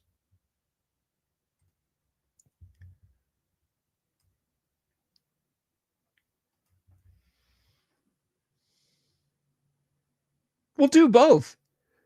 See, here's the thing. You come in and you got a few people at the table already, even if it's only one or two friends, and you've already got a group going. And if people look in, you can say, "Hey, sit down. Let me tell you while we're waiting to see if this other thing concocts over here." I was at an FLGS down here, and I had set up a massive setup of Dwarven Forge miniatures at a player's handbook at places where people could sit and consult it. There's a guy about my age looking at the table. He's like, "Wow, this is really neat. Is this like for Warhammer?" And I said, "No, this is for Dungeons and Dragons." And he said, "Oh man, when I was a kid back in the 80s, I always wanted to play, but the other kids didn't really want to game with me, so I never got a chance to learn."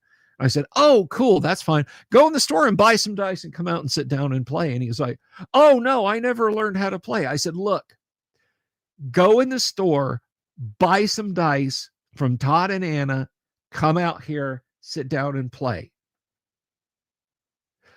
This dude who was in his 40s had never gotten to play D&D ever.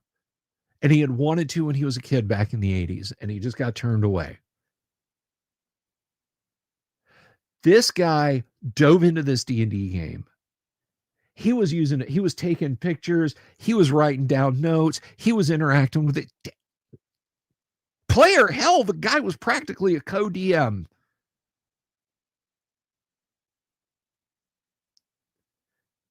And it was so awesome to see him have that moment.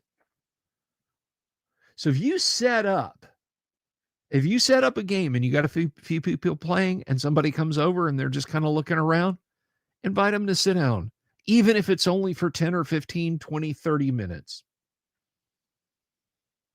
That's right, Daniel Rowan. All right. So we're going to have a little fun here. I threw out an invite and we're going to bring somebody on. You guys know him. He plays in the Wednesday night game. This is the guy who runs Faldorinth. He is currently sitting out in the audience. Everybody say hello to Great Old Ones. Good evening, sir. How are you? I am all right. Is this mic coming through all right? You are 5 by 5. Ooh, I didn't think I grew that much away size. All right. How you doing? I am doing well. Good. I just saw you sitting out there and thought I'd invite you up on stage to shoot the shit with us here this evening. I was totally appropriately dressed for video. Yes. Shit shot. Excellent. Alan Canning, good to see you out there. So yeah, we had a question about Rollmaster, and I mean, when it comes right down to brass tacks, of course, you must absolutely know how much I absolutely, positively, 110% respect Rollmaster. So of course, yes. But anyway, no, I always got to do that. Anyway, so yes, priests in MERP. So you could bring over, I guess there's cleric likes in Rollmaster. It's been 30 years since I played Rollmaster. So yeah, it's been a while since I played it too. Actually, Gonzalo will be the better one because he's actively playing the game. But it's something I'd been interested in a long time. Yeah, there's a priest of sort. It kind of breaks up the idea between priests and healers. Instead of being the one class, you kind of break them into a couple of separate ones. And it was the comment was in relationship to MERP. Now it's been even longer since I've played MERP, and I put a comment in there. Basically, MERP is kind of like a stripped down version of Rollmaster, right? To fit with Tolkien's world. Yeah, and that I always thought that was like real interesting. Like, do you remember seeing in the like in the Rollmaster? And I am 100% sure it was in the MERP books because I remember seeing these notes in the Moria supplement for MERP, where they were like, they didn't even name Dungeons and Dragons. They just said, if you're using a system where characteristics are figured 3 to 18, do this. Yep, we give you a conversion chart and stuff like that for it. Yeah, I love Moria. I own a copy of that, of course. Every self-respecting Lord of the Rings fan should own a copy of that book just for inspiration. Absolutely. I love the fact that they mentioned, like, this is like saying in AD&D, like, hey, in a fortress on the 666th plane of the abyss, if you want to go down there and tussle with Grazd or whoever holds sway down there, they have this much treasure. But this is just about verbatim in Moria per MERP. The Balrog has a throne. I don't remember the properties of the throne itself, but it is perched on a mound of like, I don't remember how many thousands of dwarven skulls that had been dipped in molten mithril.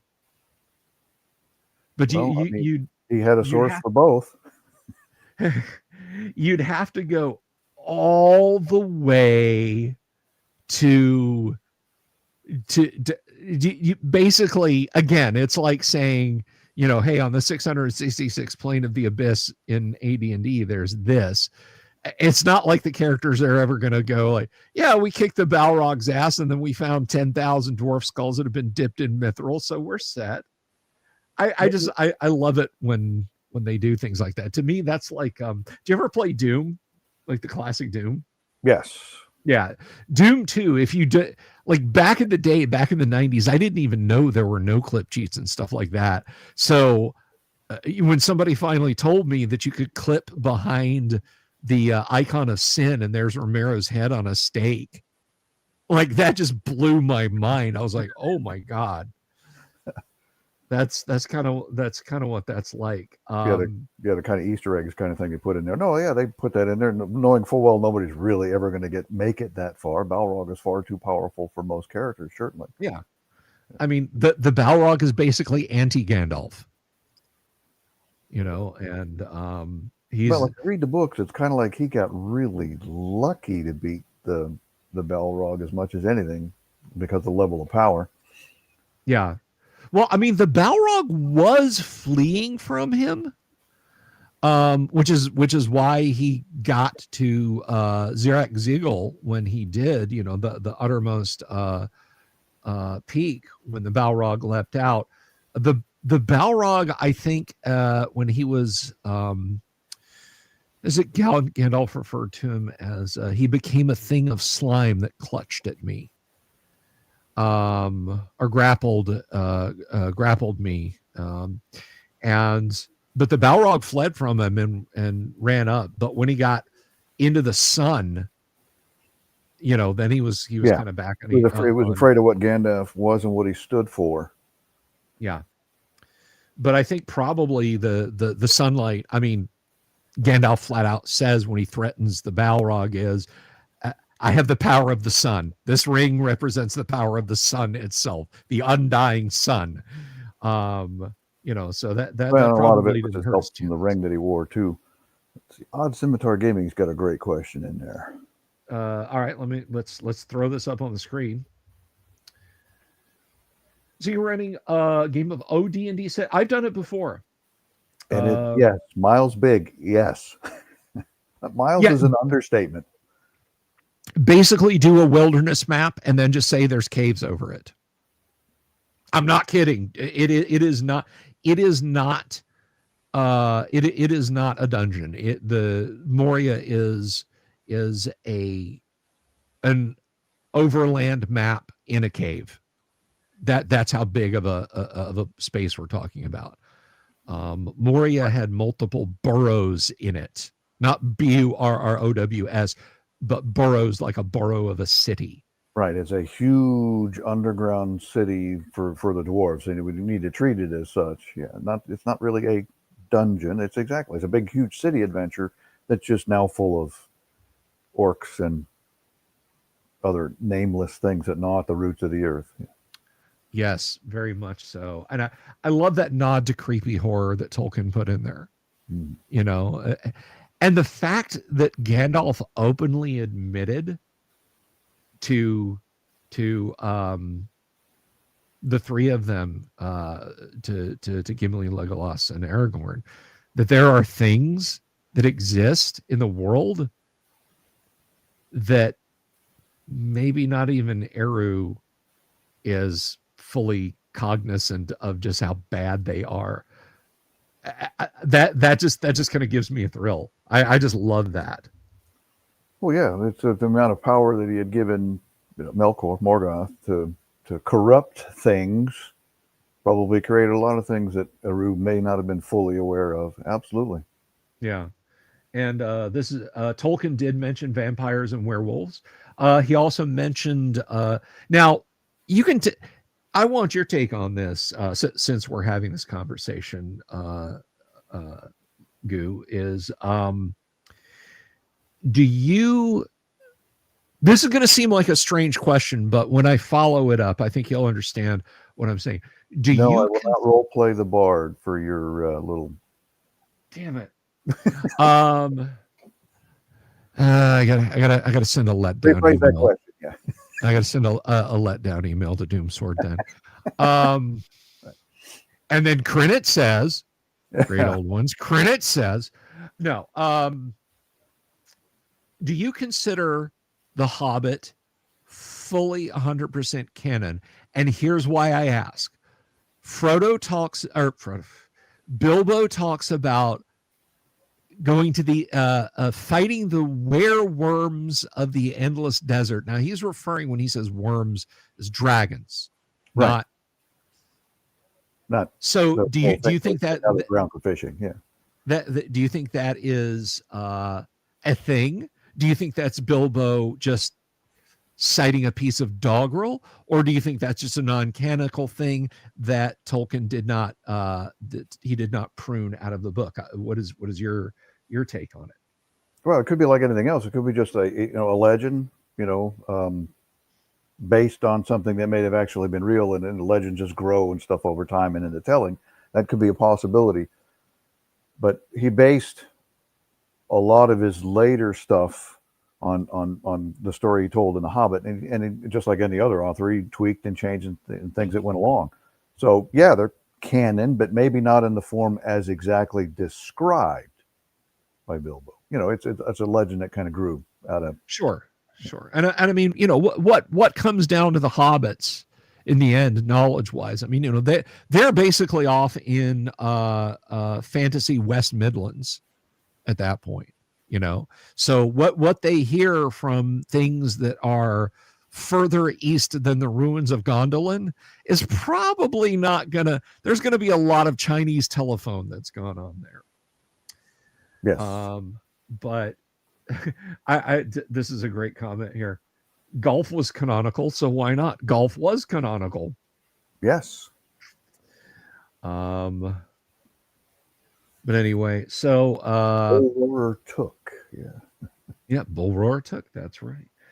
And you had the fell winter when the wargs came across the ice in the north. Mm-hmm.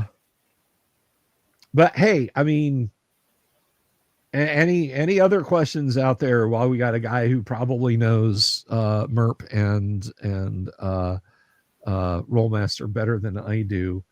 I looked for Gonzalo. I looked for him online. He's not. Gonzalo fantastic for this. That's his. Rollmaster is his thing. He plays at a regular Rollmaster game. It's his forte, and I'm running off of a little bit of a memory. And him and I, most of when we're talking about what we're talking about is hashing it all back out again, bringing back all those memories. Because you get old, you start to lose that stuff unless you recycle it. What is your YouTube channel? Because you guys have been doing live streams over there. And, yes. Great Old Ones channel, no spaces. All right, so I'm gonna put that up on screen. You guys need to go and throw a subscribe to Great Old. All one word all the way across. Yes, I do. I write my channel name just like I do my passwords. Well, there you go. So you guys need to go and subscribe and check out his channel so you can catch him and Gonzalo talking about. Now I tease Rollmaster, but I mean I get it's one of the foundationals. Like you could say AD&D is the Commodore 64 of classic TTRPGs, but I will heartily give Rollmaster the place of, say, the TRS-80 series. Not because it's trash. It's not one of the. So I'm just going to shut that down right now before anybody says that. I'm glad you clarified that a little bit, right? But I mean, were you a computer guy back in the 80s, Goop? Yes. Computer guy. Well, yeah. So, I had the Atari 400, and we were keying stuff in by hand out of absolutely issues of compute, baby. Am I right? Yeah. Issues of compute. Flip open. Oh my God! Why go spend money on software when you can buy a magazine for $1.99? Yep. And type in a game, or type in a utility, type in a bulletin board program, type in a drawing utility, all that cool stuff. And then figure out why it doesn't run because you miskeyed one letter or something on line 13. Or worse, you didn't. And there was a bug in that issue. Oh. and it might not get corrected for an issue or two. I have a story about that. I have oh, Alan, I'm gonna asterisk that and come back to it. Good question. And there was one a little further up from, who was it here? Was it Odd asking Odd about Gaming, right? Yeah. Other than Yeah. Orcs, Goblins, and Balrogs, we'll talk about those too.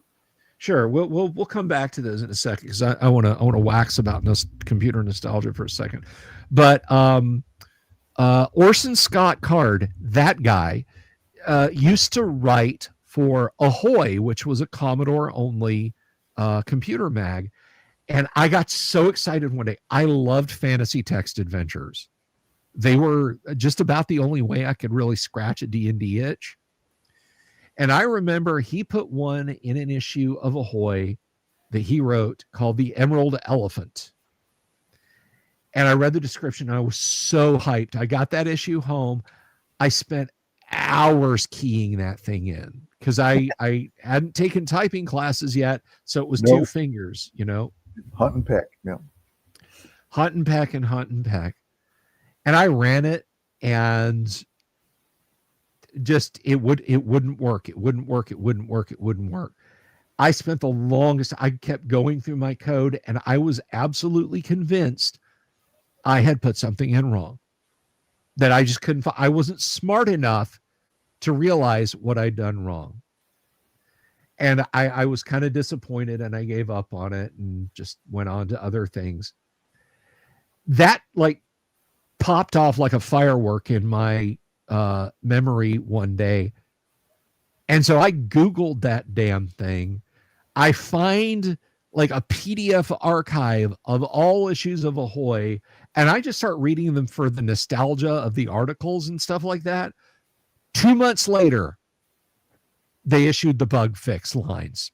Oh, wonderful. And I never got that issue. But anyway, but no, the reason I would give Rollmaster the TRS, the Tandy label is people don't know this. You know this and I know this, but there's probably some people out there who don't know this. Guys, Tandy held down a corner of the computing market for about 20 years. Okay, that's no joke. When the Tandy 1000 came out, it's like you go and you could get a computer game or an application and it would say compatible with IBM PC Junior, IBM Tandy 1000. Yeah, the 1000 you would look computer that I actually bought with my own money. Yeah, you could use that.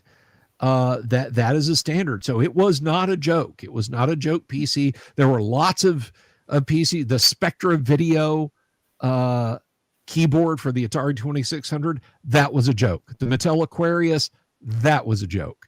But no, not Tandy. Anyway, let's get back and answer a couple of questions here. Thank you for Atari Gaming's question there. Other than Orcs, Goblins, and Balrogs, let's try that one first. That was the easy all right. one. We'll start with that one. Other than the quick answer to that one is anything, really, because the way they Gandalf described nameless things that gnaw at the roots of the earth. You can whip open the monster manual and pick any number of those monsters out of there, and they would fit. Beholders, mind flayers. Yeah. I mean, it fits because of the description of there was loose enough to allow you any leeway you wanted to put whatever monster you wanted in that dungeon. There is some absolutely bad juju down there. I mean, the dwarves woke up the worst of it, but even assuming they hadn't bumped in there, let's just kind of step out of the literal book for a second and assume they're like, you know what? We're not going to, those caves probably bad. They could have turned right around and smacked into a beholder, mind flayers. Look at the Watcher in the Water, right? I mean, when that eventually grew up. Yeah, the Watcher in the Water. Yeah, exactly. And that wasn't like, oh, well, it was just a squid. It was just a freshwater squid. No, it wasn't. That thing was described as having so many tentacles. That thing had more tentacles than an anime convention. But Yeah, that was an Good to excellent question there. Yeah. Yeah, good question. And Alan Canning says, "Have I read the Silmarillion or Sons of Urine, and have I been influenced by Tolkien as a DM player?" How about it, great old ones? How about you? Yes and yes. Me, as far as being influenced by the Silmarillion, I did not read the Silmarillion. I did not finish reading the Silmarillion until really not but a a relatively few years ago, probably 8-9 years ago. I finally sat down and read the Silmarillion all the way through. It's not a bad read, guys. People that lie to you and tell you, "Oh, the Silmarillion, the Lord of the Rings is awesome, but the Silmarillion's unreaded." No, that's not true. It's not It's laid out like the story, like the Lord of the Rings, or yeah, it's more. It's kind of like a history book, storybook, history book kind of thing. yeah, It's yeah. an excellent book. Excellent book. But it's not some ball breaker of a read. No, no, not at all. In his notes and in Christopher Tolkien's compilation of his notes, they tried to make it accessible. So I would say yes with an asterisk, and that asterisk means CF all Tolkien's previous works. The Silmarillion, yes-ish. I don't think specifically of the Silmarillion when I think of my game planning, but Tolkien's works that included, I try and bolster my storytelling with what I pick up. So I hope that answers your question. Oh yeah, I mean, and I tweak my game a little bit to match a little bit of Tolkien's world. I've mashed all my orcs and hobgoblins and goblins and all together as basically variations on the one corrupted species of elves, and that's the way I like to run it because it makes a whole lot of sense, makes it easy, makes it fun. Right on, right on. So this can be kind of a sticky question. I'm going to field this one first, and then I want to hear your take on this. Okay.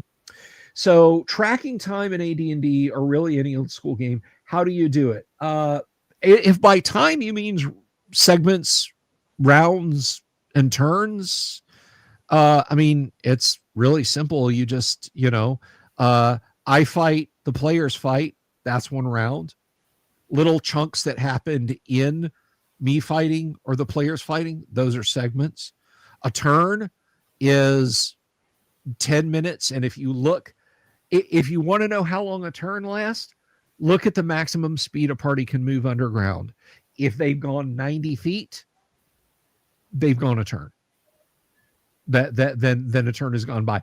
And if it seems like that's an insane amount of time to take to walk 90 feet, think about this. You're in a dungeon.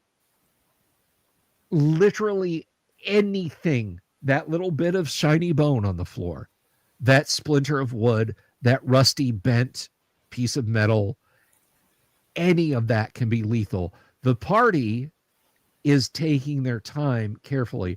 So that's that. Now, if you mean tracking time in the campaign, there's a couple of schools of thought. There's people that insist that the game has to go 1-to-1 time, that a day of real time equals a day of game time.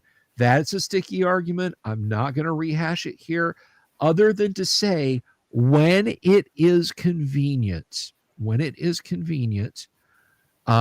like on my Monday night game, if the party has gone back to their hideout, their camp out, wherever, in between forays into the dungeon, and they say, we're going to rest, we're going to recuperate, we're going to rememorize spells, maybe somebody's going to teleport back to town and deposit our treasure there with a portable hole, and then we come back the next week. Yes, 7 days have gone by. I will email the players in the interim and say, hey, are any of you guys doing anything? Is there anything specific you want your characters to be doing?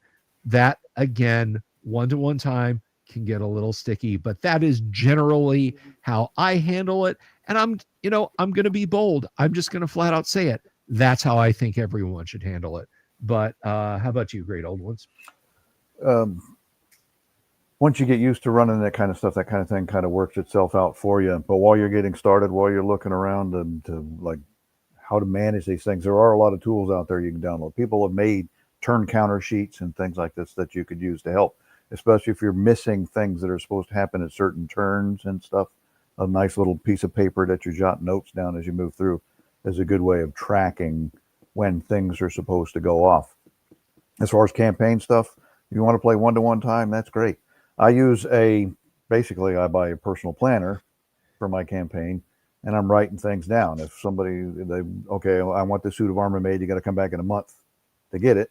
I jot down in the planner the day that's supposed to be ready. And as they're moving around through the campaign days and stuff like this, I'll knock them off in the personal planner to kind of keep track of it. Gary Gygax was exactly right that if you don't track time in your game down to the minutia, maybe not the exact second by second, but at least by turns and stuff like this, all the way through the days and months and stuff like this, you're not going to have a meaningful campaign. Nothing's going to make sense. Yeah, exactly. And I mean, that's the essence of it right there. And you've hit it on the head. Kayla follows up. You're fine with time in combat, but in the dungeon, you're often forgetting to say a torch should burn out, or roll a wandering monster. How do you remember to do that? Okay, again, look at how fast your party can move and how far they've gone. If the fastest the party can move because of armored or encumbered characters is 90 feet around or whatever. I said turn before, I meant round. Just count how far they've gone. Okay. If a torch is gonna burn out in 6 turns, just look at your map and count how far they've gone to keep up with where they're going. Something you can do, a little bit of cheat code, a little bit of life hack here. If your party is restricted to using light sources like turns and lanterns, map the dungeon yourself, and on your map, put a little green X, and in your legend, put lights, torches run out here, put a blue X, lanterns run out here, put a red X, a bullseye lantern runs out here for any given direction that they're going, and then count off more, and then count off more. Now, if they stop and spend time searching a room, that can get a little bit flexible. Then you kind of got to rely on your own mindset. But remember, searching a 10-foot section of wall takes a round. So if your room comes to a total of 10, if they're like, we're going to search the entire room for secret doors, and it's 10 square feet. Not the room is 10 square feet, but it's 100 square feet. There's a turn, and you can mark a turn off. So hopefully, I love that when they stand in there arguing stuff for 20 minutes as a group, and then I'm ticking things away. Yes. When you guys watch me play, by the way, and I probably shouldn't tilt my hand too much, but when you guys see me roll blank dice on the screen, like the group will be talking about something and then a blank die will come up. If it's a D6, I'm not doing that just because I want to make sure the die roller is still working. No, I can see what's on it. So, right. So there you go. Make hash marks on a piece of paper and mark where you would make those checks. Any stuff like that. Let's see. Odd asking again. Odd is just full of great questions tonight. And they're not odd questions at all. They're good questions. They're very good questions. Could I still include clerics in a Middle-earth campaign? I think you would tend to want to have lower power magic. Like just Joe from the farm is not going to be throwing out lightning bolt.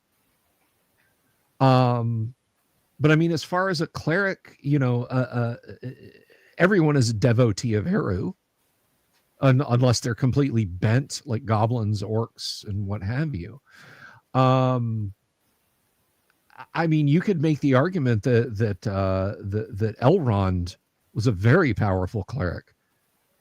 So yeah, I think you can have clerics in a Middle-earth campaign. Now, one thing I can suggest is if you don't, if it feels a little awkward, if you have access to it, try Warhammer Fantasy Roleplay for a Middle-earth game. It actually works out really well. You were about to say something there, Great Old Ones. Oh, I've probably forgotten what I was going to say by now. But clerics in Middle-earth, what do you think? Yeah, in a Middle-earth game? Why not? Exactly. And I believe you're correct there that you wouldn't want them to be similar to the way clerics are, like in D&D, for example. You would want them to be a little less powerful, fit more along the lines of what the other characters that can use magic would be, and why not include them? Right? Yeah. It's a fantasy trope. It's a fantasy. You want to play a fantasy game? Add them in. Yeah. If you don't like anything that's in MERP, grab something out of Rollmaster and drag it into it with you. Yeah. And again, Middle Earth has vampires. You better have somebody who can turn undead. Well, I believe the Middle Earth vampire is more along the lines of the legend spirit vampire as opposed to Dracula, strolling around, I want to suck your blood kind of thing. But correct. Could be. Let's see. I want to. JP Got Rockets just kind of following us up there. Good statement. Rohan would be very concerned with ancestors, Ed with his dwarves. Gondor might have a church of Eru, as all the faithful Numenorians were the ones who founded it. It's okay to fill in the blanks that details that Tolkien avoided. And, there's a very good line. And I was so proud of myself because this sparked a lot of positive discussion, not arguments, years ago on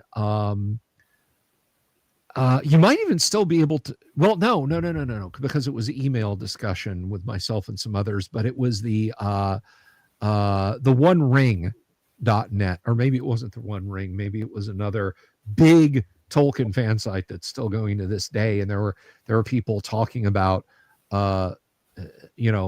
students of Tolkien's writings and so on. And I was rereading The Lord of the Rings when Gandalf reaches out of Frodo's window and grabs Sam and lifts him into the room. Sam starts freaking out and says, I wasn't dropping no eaves. Lore bless me. And it's lore with an apostrophe, so he means D. Yes. Lord duh. Sam is invoking the name of God as a little tiny lowercase b blasphemy there. Although in Sam's heart, he was probably doing it as an actual paean to God to not have anything bad happen to him. So the hobbits were absolutely believers. And I discussed this back and forth, and they were like, that is, they said, that is fascinating. That is absolutely, they agreed that yes, the hobbits were probably, now did they have a church? Did they go and pass the plate? And, oh man, no, probably not. But this is a world where you don't have people walking around saying God is a myth, No. There are no atheists in Middle Earth, because there are actual angels who have been to heaven and then come back and said, yeah, it's heaven. If you just sail west, just keep sailing west, just keep going, and you'll get there. So it's that would tend to burn the atheism out of you at that point. It would tend to, yes. So I feel like that's very much a truism that they did believe. I'm going to throw this question over to you, great old ones. Have you ever run a campaign where you track movements and battles of different factions of armies, such as the annals that Tolkien wrote? Wow, I haven't, but how about you? Sort of. I've got things that are running in my campaign world that are running for my Monday night group that on a general level, but they haven't reached the levels of where this kind of thing matters to them. So I've got like an overall plan of where things are moving and that kind of stuff. So it's the Schrodinger's army. It'll appear when it's needed to appear. When you open the box, there it is. Yeah. Until then, you don't know if it's there or not. I've got the big plan of the timeline and stuff that are moving. So if they run across it out that way, sure, it's going to be there. Yeah, I haven't reached the point where anybody would actually interact with them at that level, which, like I said, would sort of like the animals that Tolkien wrote. Perfect. I mean, there's his main characters all of a sudden were in the armies, but then again, they were not low-level characters either. No, and that's That's one of the things that I always love, and people don't really dwell on this too much. The poor hobbits, they were grabbed by the orcs and carried off. No. Merry and Pippin were hacking the arms and hands off of orcs. Merry and Pippin were throwing down when the orcs came to kidnap them at the Argonath. Mm-hmm. By the time they got back to Hobbiton, there were no better warriors. I would say, and I want your opinion on this, Great Old Ones. By the time Merry and Pippin get back to Hobbiton, we're talking about 5th or 6th level fighters. Oh, easily. Yeah, they had the pull to rally the hobbits, and then they basically just kicked the snot out of a bunch of 0 to 1st level half orcs and corrupt men. I sure did. And they would have been higher level too if Gandalf didn't steer all the experience from killing the Balrog. Yeah. Exactly. It's silly. By the way, I have to address this. Bob Jester said he thinks hobbits were probably Catholic or Anglican at least. My take is hobbits love to eat too much to be Anglican or Catholic. They were Southern Baptist. That's my take on it. Ooh, grits and collard greens and fat bass. You could set a hobbit at a Southern table on Sunday afternoon, and they would be just as snug as a bug in a rug. Now, when 4:00 in the afternoon rolled out and a meal that big, if a little smaller, wasn't served, they'd be a little curious about why not. And then when you got to dinner that night, they would once again be happy. But then at like 9:00 after dinner, they would again be a little thrown by why there's not more. But I definitely think that's true. So Great Old Ones. What's big and new? What's going on with your channel? What are some videos you've got happening out there? Well, I still plan on doing some more stuff with Gonzalo. We're going to talk more about Rollmaster. There's a lot in there to talk about. We get a whole lot of videos about it. I'm going to run through some of my own stuff. I mean, you refer to Rollmaster's Chartmaster, but I've got an even crunchier game I want to talk about, Phoenix Command. And wow. It was written by Leading Edge Games. Oh, I love playing that. It was fantastic. But talk about gritty and charty and just over the top. Yes. I was afraid for a second you're gonna say Cyborg Commando. No. If you're familiar with Leading Edge Games and Phoenix Command and their Morningstar missions that they came out with first, and then they built a combat system. As I understand it, they designed everything around ballistic gel data for their game. Wow. So it's that detailed. So I'll talk about that. I love Traveler. I'll probably end up talking a little bit about that too. Champions, one of my favorites. Talk about some of those other things, some different influences of game and stuff. But my first and forever love is always going to be first edition AD&D. Excellent, man. Excellent. It's good to hear it. It's wonderful to hear it. Talk about some of that. I'll poke a little more at it here or there, read some of the things that are wisdom that comes out of the Dungeon Master's Guide on how to run and games and stuff, and try to reiterate that. Yeah. And that is so important. And I by the way, everybody, put the link back over here, Great Old Ones channel. Please give him a sub. But one of the things that I have been reading this book, The Dungeon Master's Guide. I've been reading this book since I was 15. There is not a corner. Don't think of it as a book. Think of it as a city. There is not a corner you can't go around to discover something new and exciting in that book.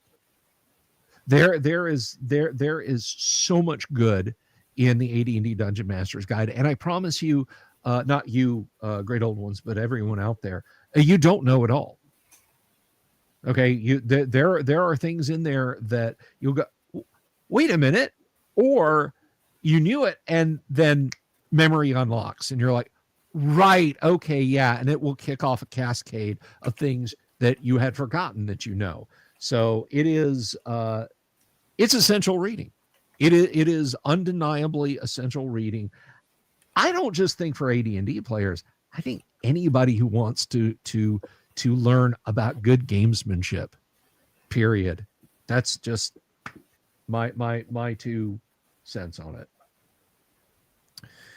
So it's just, and he even said it's just a reference material, right? There's a whole lot of stuff in there. You don't have to go reinvent the wheel on any of this stuff.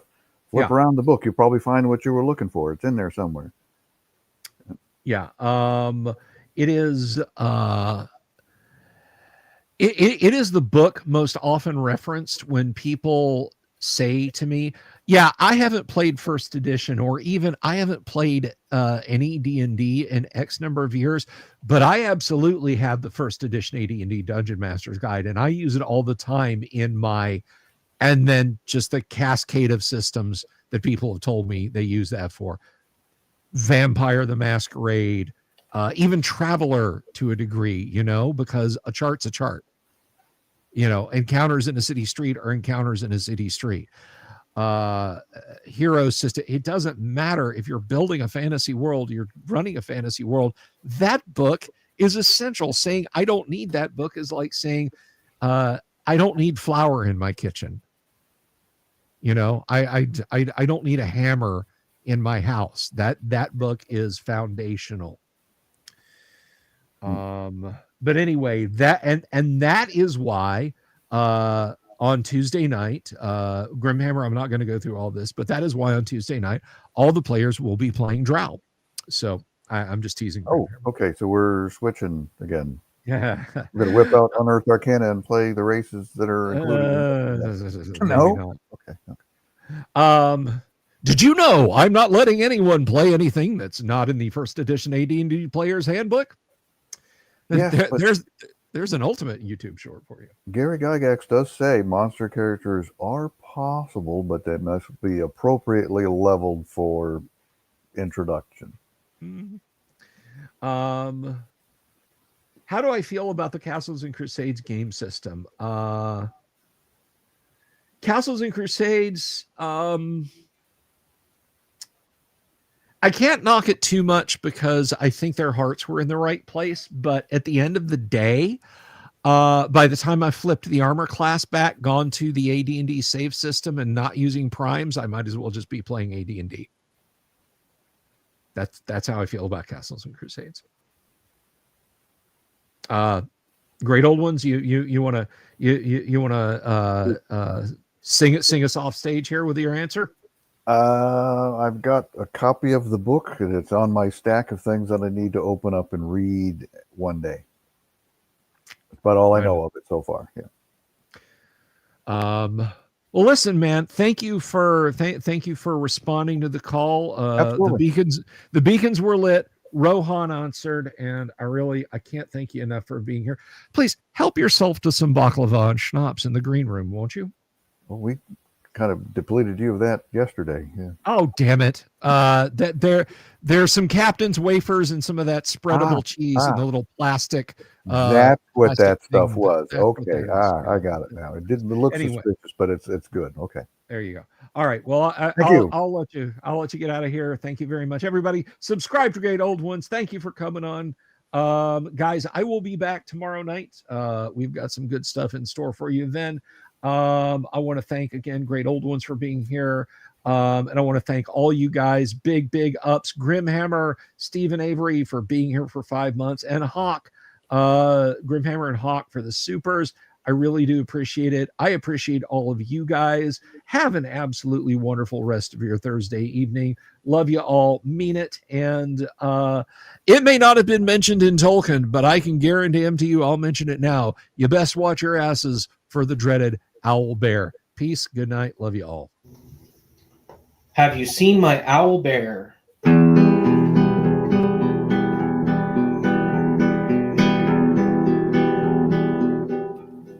Here's to all the weirdos everywhere in the woods and in the air. Have you seen my owl bear? Should I shave off all my hair? Bobs are all around, some live in tunnels underground. Some are fat, some are rich, some are sleeping in a ditch.